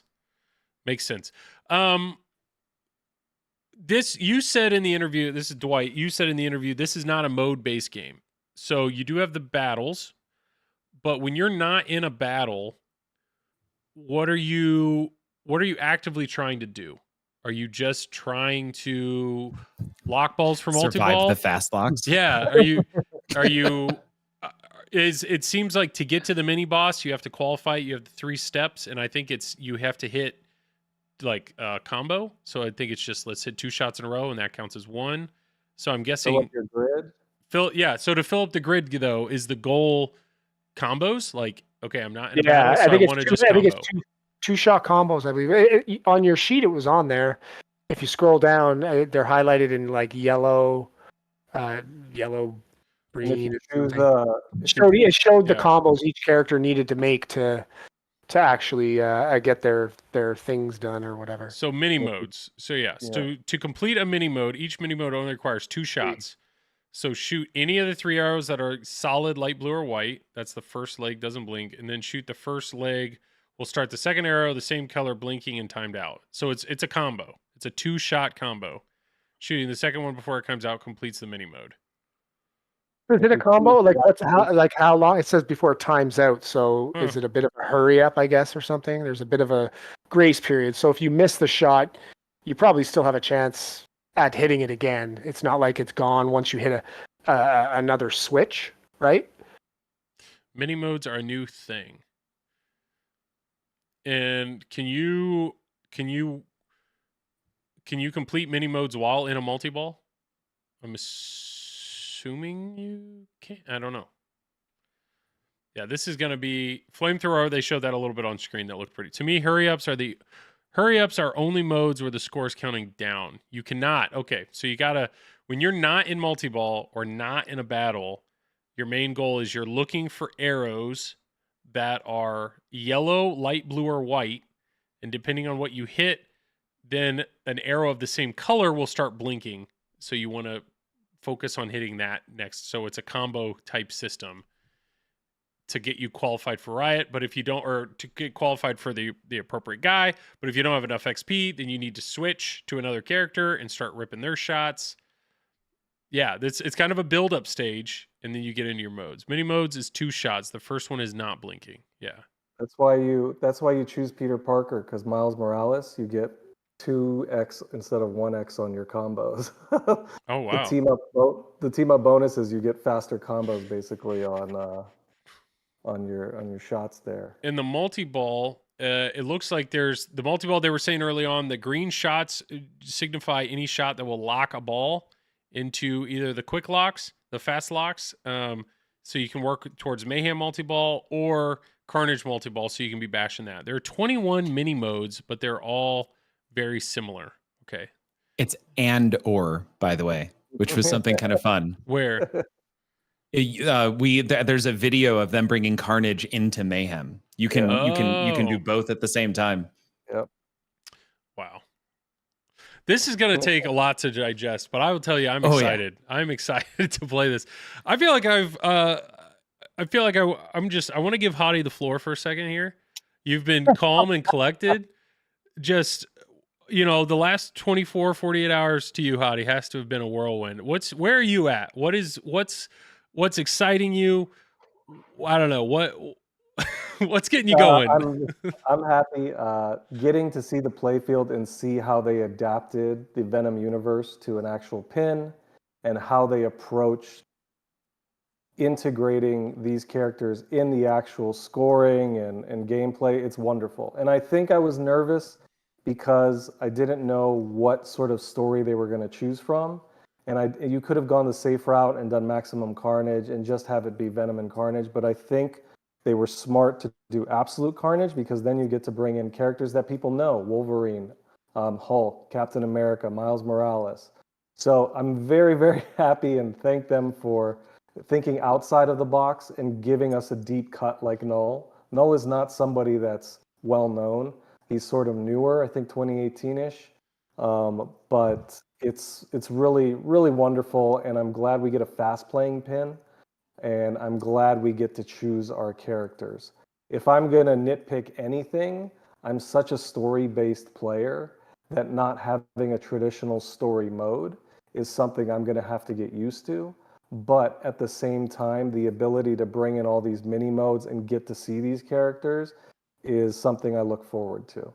And also, thank you for bringing in a video mode. I know it's not for everybody, but I love it. I love video modes. And having that be one of your Life Foundation bosses is great.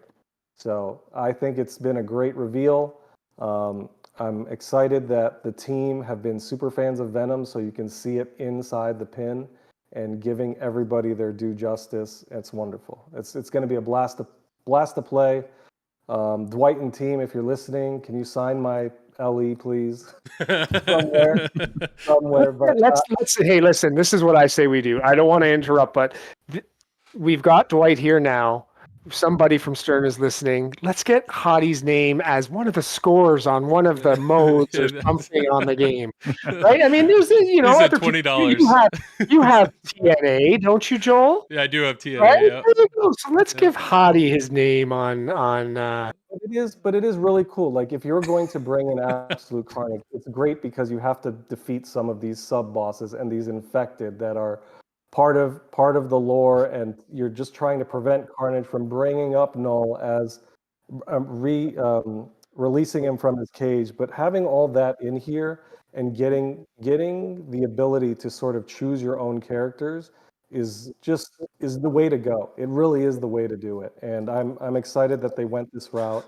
there's the I don't have American money, but I have Canadian. It's much more colorful. I can donate that. Oh yeah, we need a lot more than $20 then, Mike. I got 5 in on Hadi getting his signed. And I got to tell you, having the speed run was such a great surprise. That is a cool addition that I'm really looking forward to. I love. Hadi, what are your initials? He's saying it right here. Hadi, give me 3 initials and 10. All right, I'll send you $10. Here are my initials. No, he's saying what? 3 right now. No. HSA. All right. That's. Oh yeah, can I be a super code? Yeah. What's your 10 initial name? Oh, my 10 initial would be. Oh, what would it be? It would just be Frisco P-Ball. Yes. No 10 initials. I don't want any money. Frisco P-Ball. Is that normally what you type in? I think, yeah. I think that's generally what I try to do because I can't fit it all in. Is that more than 5? It's more than 5, bro. No, yeah. Oh, it's 1L. Yeah, it's usually 1L. 1L. That's awesome. Okay. Well, that's okay. So we've gone all in on the and this is what excites me because it's new. It's new. It's unique. This idea of this XP carrying between games, you're building your progress, you're carrying all that through. That's super exciting. But let's ignore that for a second. Let's ignore Insider Connected. There's stuff here in the rules, and let's not forget that freaking Ray Day's here involved in this code. There's stuff here in the rules from a scoring standpoint. What is Dwight saying? Frisco's 11. I need 10 and 2. 10 and 3. 3 was HSA. HSA is Hadi. Take one of the L's out. Is the other or, one, right? Yeah. Or Frisco Pin makes sense. Yeah, Frisco Pin. Pin. Do There we go. Frisco Pin. There That you go. makes sense. And then, but Ray's part of this. So just from a tournament standpoint, I was reading through the stuff right here, and where is it? There's a lot to do with the bell tower and what is it? Multipliers, playfield multipliers. That's kind of crazy. Where was that? That's in this this rule guide's insane. And It's crazy, right? And it's almost yeah, I think I read Dwight posted on Pinside. It's the rules have been typed up for 1.0. They just haven't added a couple things, and it's like at 0.83, like we said before. So I'm so glad they had extra time to cook, because now it's like set out for us to know what we have to go for, and we're not waiting for like, oh, this is what this mode is going to be.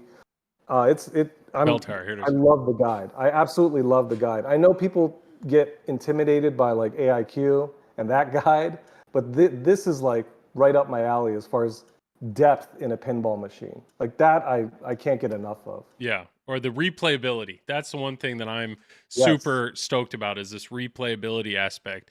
But so this bell tower here, the first time the player will need 2 ramps, second time they'll need 3, then 4, then so on. This count resets each ball.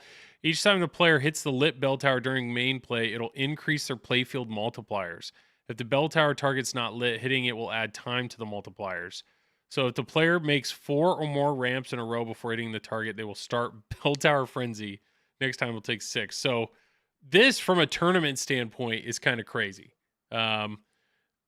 It's just, I don't know. I know Dwight has been, like I know Star Wars kind of had some crazy multipliers that you could build up. And I know tournament strats, they really have to focus heavy on some of these things. But the playfield multiplier starts at 1x for each ball. I think this is very interesting how this is going to be implemented. Like, this brings in, at least from a tournament strategy standpoint, some crazy stuff of what path do you want to go? How do you build up your XP to get to your battle? What multi-ball do you want to build, as well as how far do you want to push that? Because you can go as small as a 2-ball multi-ball all the way up to a 6-ball multi-ball. And then on top of that, how do you get your bell tower going to maximize your multiplier all before you start? I mean, this is... It'd be interesting to see what Dwight's favorite or most picked perk is. Like which host does he normally start with to maximize score, or who would he pick to? George, what are you thinking?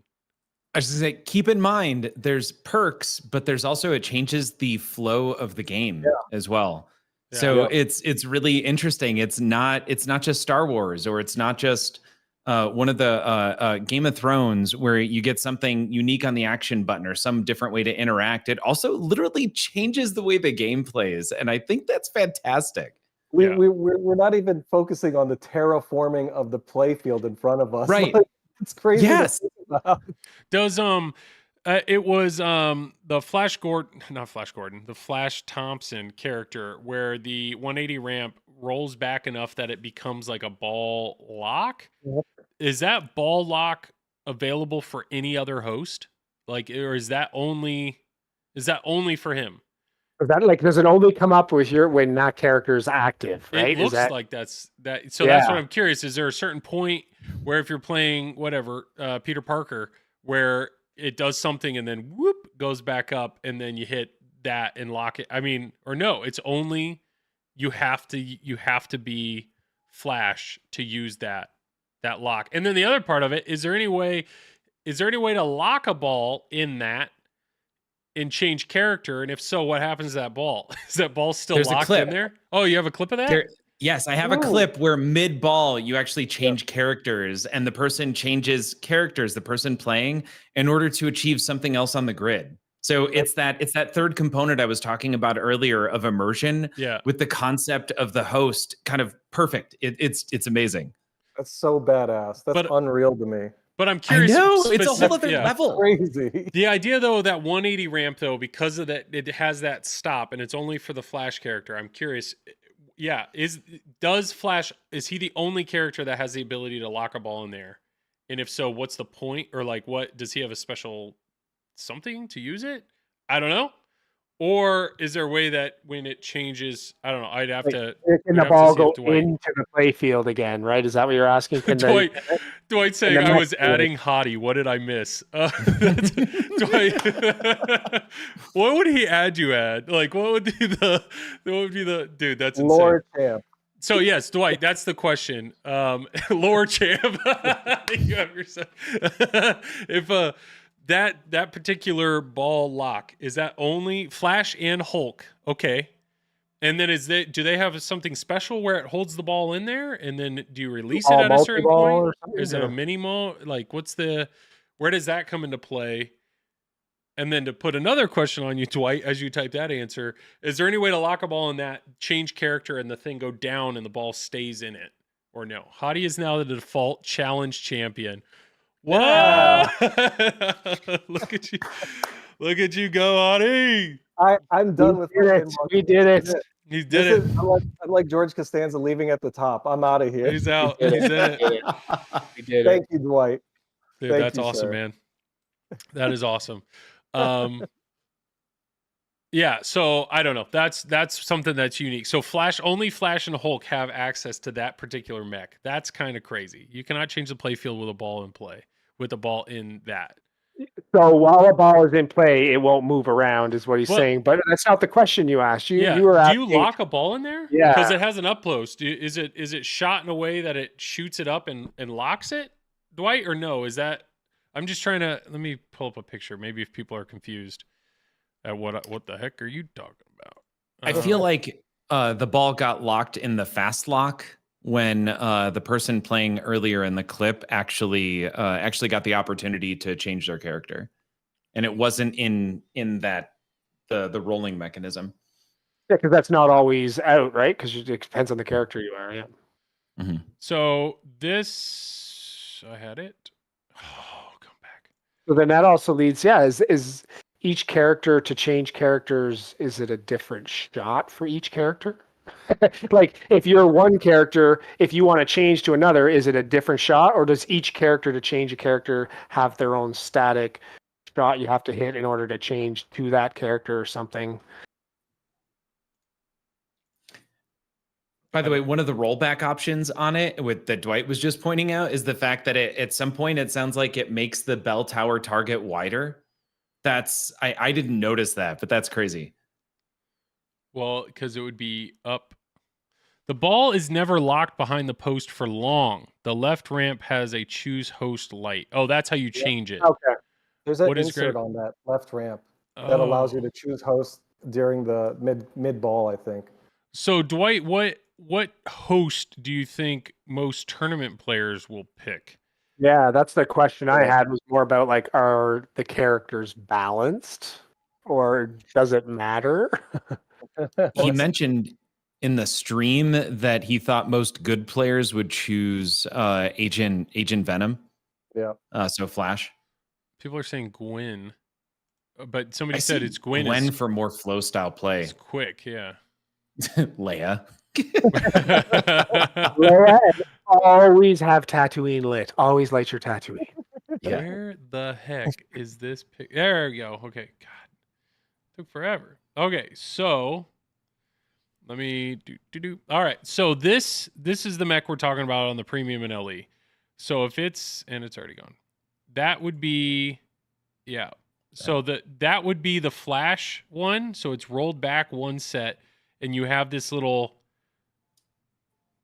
So he's saying it's easier to hit this target because nothing's blocking it from that side. Is that what I'm? Is that Maybe what the I'm- ball will hit. Maybe the ball hits there's Oh, a little it's- rail standing up there that you can see the ball might hit. So He unlocks Sleeper that gives add a ball, and when you get a wider bell tower for more playfield multipliers. So you're saying this shot, it doesn't count when you hit in this opening, does that count as bell tower? No, hitting this. Oh, it spots the target. Oh, that's how it's bigger. Okay. Oh, okay. so the bell tower target, instead of drilling this, anything back in here, okay, got it. So and I saw that a few times. It was like it went in there. I feel like the post came up for a second and then it dropped it. Yeah, what's the point of that? The post, like, what's the point of it stopping the ball? If it doesn't hold it in there long, why? Yeah, why is it? Why would you have it there?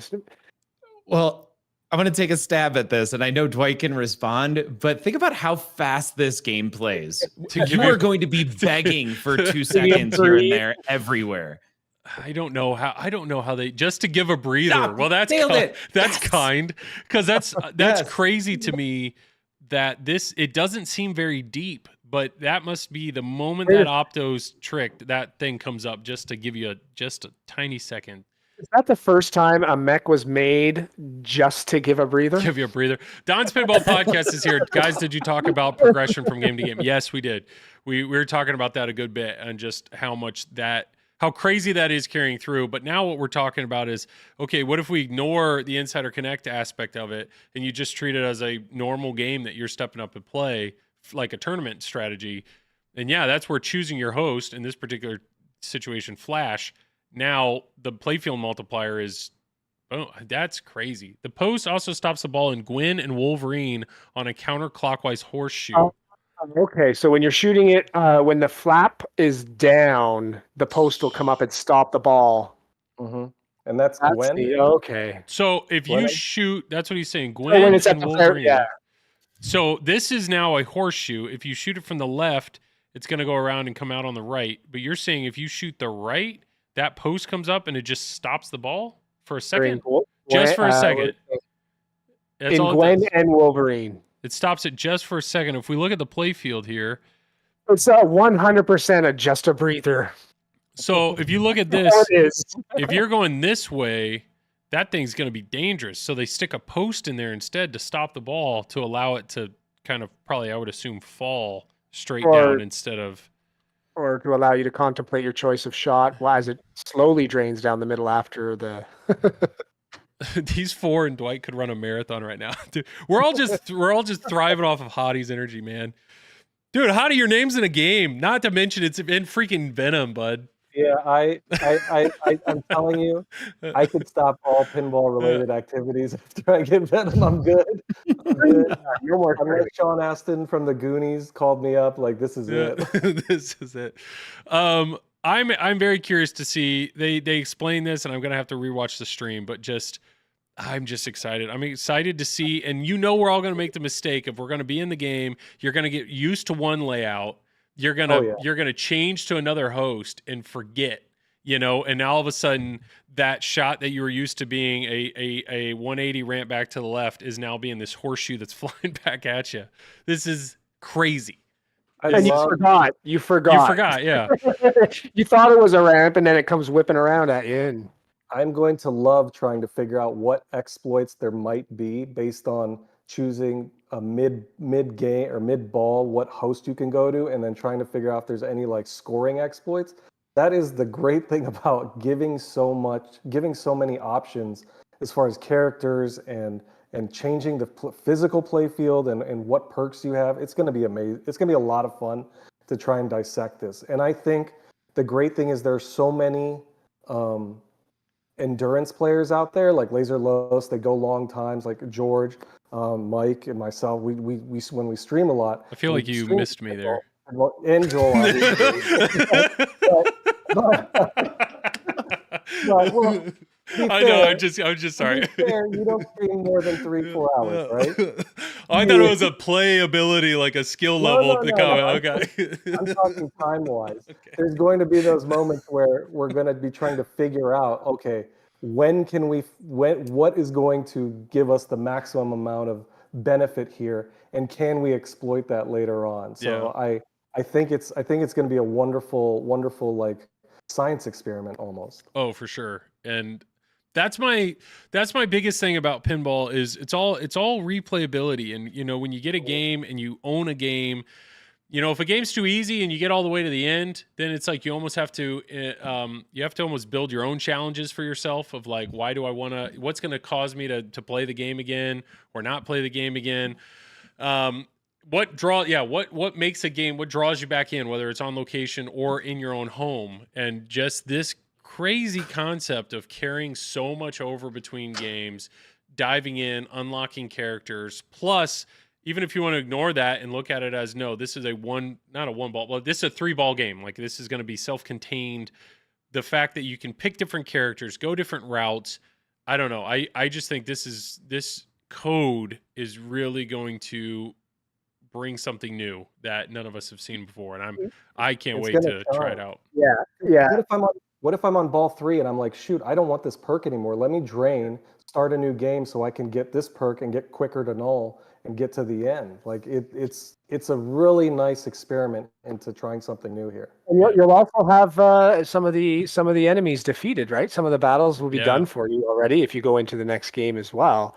So, I mean, looking at the code, myself personally, I thought initially, I'm like, oh, well, this is there's a transition. It's now being geared more towards the home buyer when you're looking at the code, right? You would think that maybe 2 years ago before Insider Connected, though, right? Because if this code was, not Insider Connected, there's no progress through the game. This is all with the introduction of Insider Connected that they're able to do this stuff now. So yes, it's great for a home environment, but it's also great on location now too, because you can go to your friend's house and start building a character and then go to the barcade another few days later and bring your character with you to the bar, right? And sort of keep building your character there, home, wherever. So like the whole Insider Connected thing has not only changed, obviously, logging in and achievements or not, but this game here is a perfect example. It changed the way games are being coded and being played, right? So. Oh, for sure. Yeah. I want to add to that, just add right to Mike that what you're talking about, to me, that the natural successor then to Venom and this style of leveling up, when D&D hits and Stern grabs that license, man, the mechanism to handle leveling and leveling across different sessions is already there. I'm jazzed. I think this is fantastic. Zach, I see you in chat. He said, finally somebody's talking about the LA feed. Dude, we talked about that. Was the first thing we talked about. We were talking about the art package, and beautiful. They're beautiful. I know there are still some LEs out there if people are looking for some. I think even Flipping Out may have some available, but the game looks beautiful. The art is incredibly well done. Yeah, we kind of talked to that at the beginning of the hour. And I'm excited. I love the mirror blades, those mirror blades on the inside. But I do want to say, Dwight, if you're still in chat, we are approaching the end of the time here. Is there anything that we missed? Is there anything you missed that you, Dwight, that you'd like us to talk about or bring up that hasn't already been discussed? Or even chat in general, if there's anything particular that you'd like us to bring. Curious if anybody will walk away from Comic-Con with all 3 unlocked hosts. Maybe, apparently Jack's going to be streaming like the whole time, so maybe him. Well. Yeah. Hey, you better have mentioned the die-cut armor. Yeah, we did talk about the armor on the side, how it looked pretty. Let me bring it back up here. Because I know Hadi's excited. Are you going to Comic-Con, Hadi? Are you going to He's Comic-Con? there, right? Yeah, I'm here. I didn't want to take over the stream. I could have, I could have schooled them a little, but I just. Can I send you my QR code and you get me a start leveling us up. That's a great idea. There's going to be a great secondary market for leveled up characters already. So you might. Like selling your World of Warcraft character, but your Venom pinball character. So Dwight level here, 99, $50. Hey, there's no reason anybody would do that. No. So Dwight is saying it's very important to us and me that if you buy a Venom and you have never heard of the internet, you will still have a great pinball machine that has depth and breadth. Yeah, this is. I love that you guys are putting so much in Insider Connect, but I do know there's some people that are just like, I'm not into that. So the fact that even if you're looking at this as just playing the game, I love the different options and the changes and the variability of when you hit start.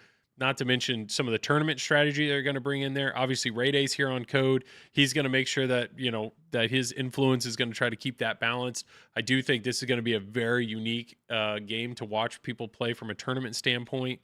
Man, there's a lot here. Stop making your premiums look like LE's done. Make them look better. Oh, yeah, we're talking about I know I want to get my Godzilla powder coated and make that premium look real nice. But you still get co-op. Yeah, we still get co-op. We still get monster mode. We still get team play. All those fun things. Sorry, George. No. I'm sorry to call out Zach, but we had a question earlier, and I know as of this morning there was some available LEs from Flippin' Out, and I know I'm ridiculously psyched for mine, but are there still LEs available right now to be picked up? Today was the sale on. I didn't hear a response. The sale on Stern. Did Stern sold out? I know they sold out. The Insider, the direct one sold out, but I don't know. Well, they only had a small handful, though. I think. Oh, so correct. Nice. So Flipping Out. There you go. If anybody's watching this now or after the fact, and we got you excited about this game, definitely check out the gameplay stream that Jack just did on Dead Flip. But I know the four of us are all very excited about this game and playing this game. I know we did focus the majority on the premiums and LEs. I think later in the week, Jack's going to be streaming a pro, so it'll be interesting to see how the game is handled without some of the diverters and whatnot. But I still think it looks fun. If anything, I think it's going to be faster, and I know Mike likes his games fast. And this, not to mention the fast locks are only going to make it even faster. Sadly, I mean, if this game is coming in, it's probably going to be Black Knight that goes. So I'm just exchanging speed, so that's okay. Yeah, that's awesome. All right. Well, I think we're gonna wrap it up. Let's just go around the circle real quick. I know, dude. Like you said, how's he gonna sleep tonight, guys? He wants to talk about the game on stream until he gets the game walks in his door. Leave the stream on. I'll take over. I will. We still have 3 minutes, and there was one question at the end, and we haven't seen the pro gameplay yet. But do you guys feel confident one way or the other that does it make sense to go pro or does it make sense to go premium LE? Is that something you guys feel confident enough to answer? I was thinking about it, and for me now, just thinking about the layout and what's missing. So you're missing the doppelganger stuff, which is represented by hurry ups. Right? Here's the pro layout. Yeah. So no doppelganger over here. You're gonna get your horseshoe, right? Yep. And so I'm not seeing any up down post, so you don't get your breather. No breather in the pro. I'm a fan already. Okay, here we go. No breather in the pro. But so you're not getting your sweet little hook ramp up the middle there, your 180 ramp. You're also not getting your lock, and you're not getting your jump, your little flap. Right. Correct. So you're just this is always going to be a horseshoe. That's always going to be a horseshoe. Yep. So you're really missing 1, 2, 3 more shots than you would in the premium. Yeah. So it'll be interesting. 3 variations. Yeah. Well, yeah. So there's a combination of each, right? Because there's 3 different variations on the one shot and up and down. So you're missing out on all of the variability of the host and the game changing the flow of things entirely. Yeah. Between premium LE and the pro. Yeah, it's always going to be the horseshoe. So like for Flash, that's what I was wondering. For Flash, if he gets the wider bell shot while on a pro, does that mean if you hit this middle shot, it counts as a bell hit? I guess. Well? I don't see why not. I don't know. Mm-hmm. Can you change characters on the pro as well? Yes. So you can still change characters. It's just what you're not getting are some of the physical changes that you get with the premium and LE. Yeah, like the ball paths, right? Like it's yeah. So Hadi, is Venom better than Domino's? The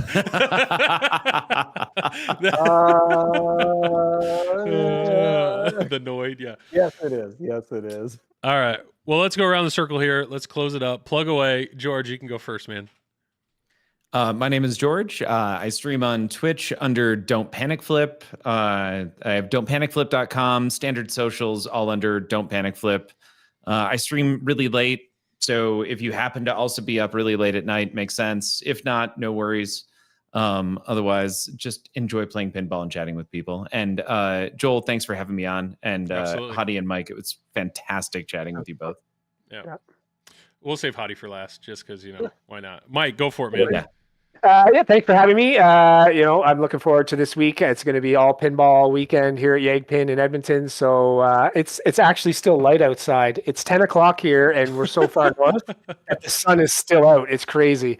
But I really appreciate you having me on. It was fun talking Venom. I'm looking forward to getting my hands on it. You can catch me on Twitch as well, Pinballers. Streaming some tournaments lately. Might get a couple streams in before we have a big tournament stream coming up August 4th to 6th. That's the Beast in Buffalo. There's going to be tons of players out there. It's going to be great, so check that out as well. Awesome. And that's it. Yeah, good luck, man. Good luck to your family. I know that you said there's your son, daughter, and wife are all there. So hopefully you guys are all four of you are competing. Is that the plan? We're all competing in the main Yeg pin, and then there's a high stakes here. It follows similar sorry, just to go quickly. Yeg pin is like Pinburg, the way Pinburg used to be. This is the exact same format. And then there's a high stakes, and then there's like a charity tournament as well. So awesome. And a women's, which is the same as Pinburg as well. So if we're all smart, we're putting money on Carter, right? That's the plan. Well, no, because I'm going to take out his legs with That's awesome. That's awesome. Well, that's exciting, man. I hope you have a great time. And dude, Hadi, man, I'm so excited for you. I'm so excited for you. Not only for you to finally get this dream team. I know you've been on the Venom train the moment the rumor came out. Every game that we've talked about for like the last year, you're like, I'm saving my money for Venom. And it's finally here. Not buying Foo was tough because I really enjoyed what I played at TPF, and but this is the man right here, right? This is why I've been waiting a long time. Thank you guys, George, Mike, and Joel. This has been a great reveal stream. But big thanks, obviously, to Dwight, Brian, and the team over at Stern. You guys made my dream theme a reality, and I'm super pumped. I can't wait to get it. Waiting till September is going to be tough, but I've waited this long. And it's not like, I'm thinking of the time when I first heard about it. It must have been like a couple years ago. I think Travis or somebody told me a rumor.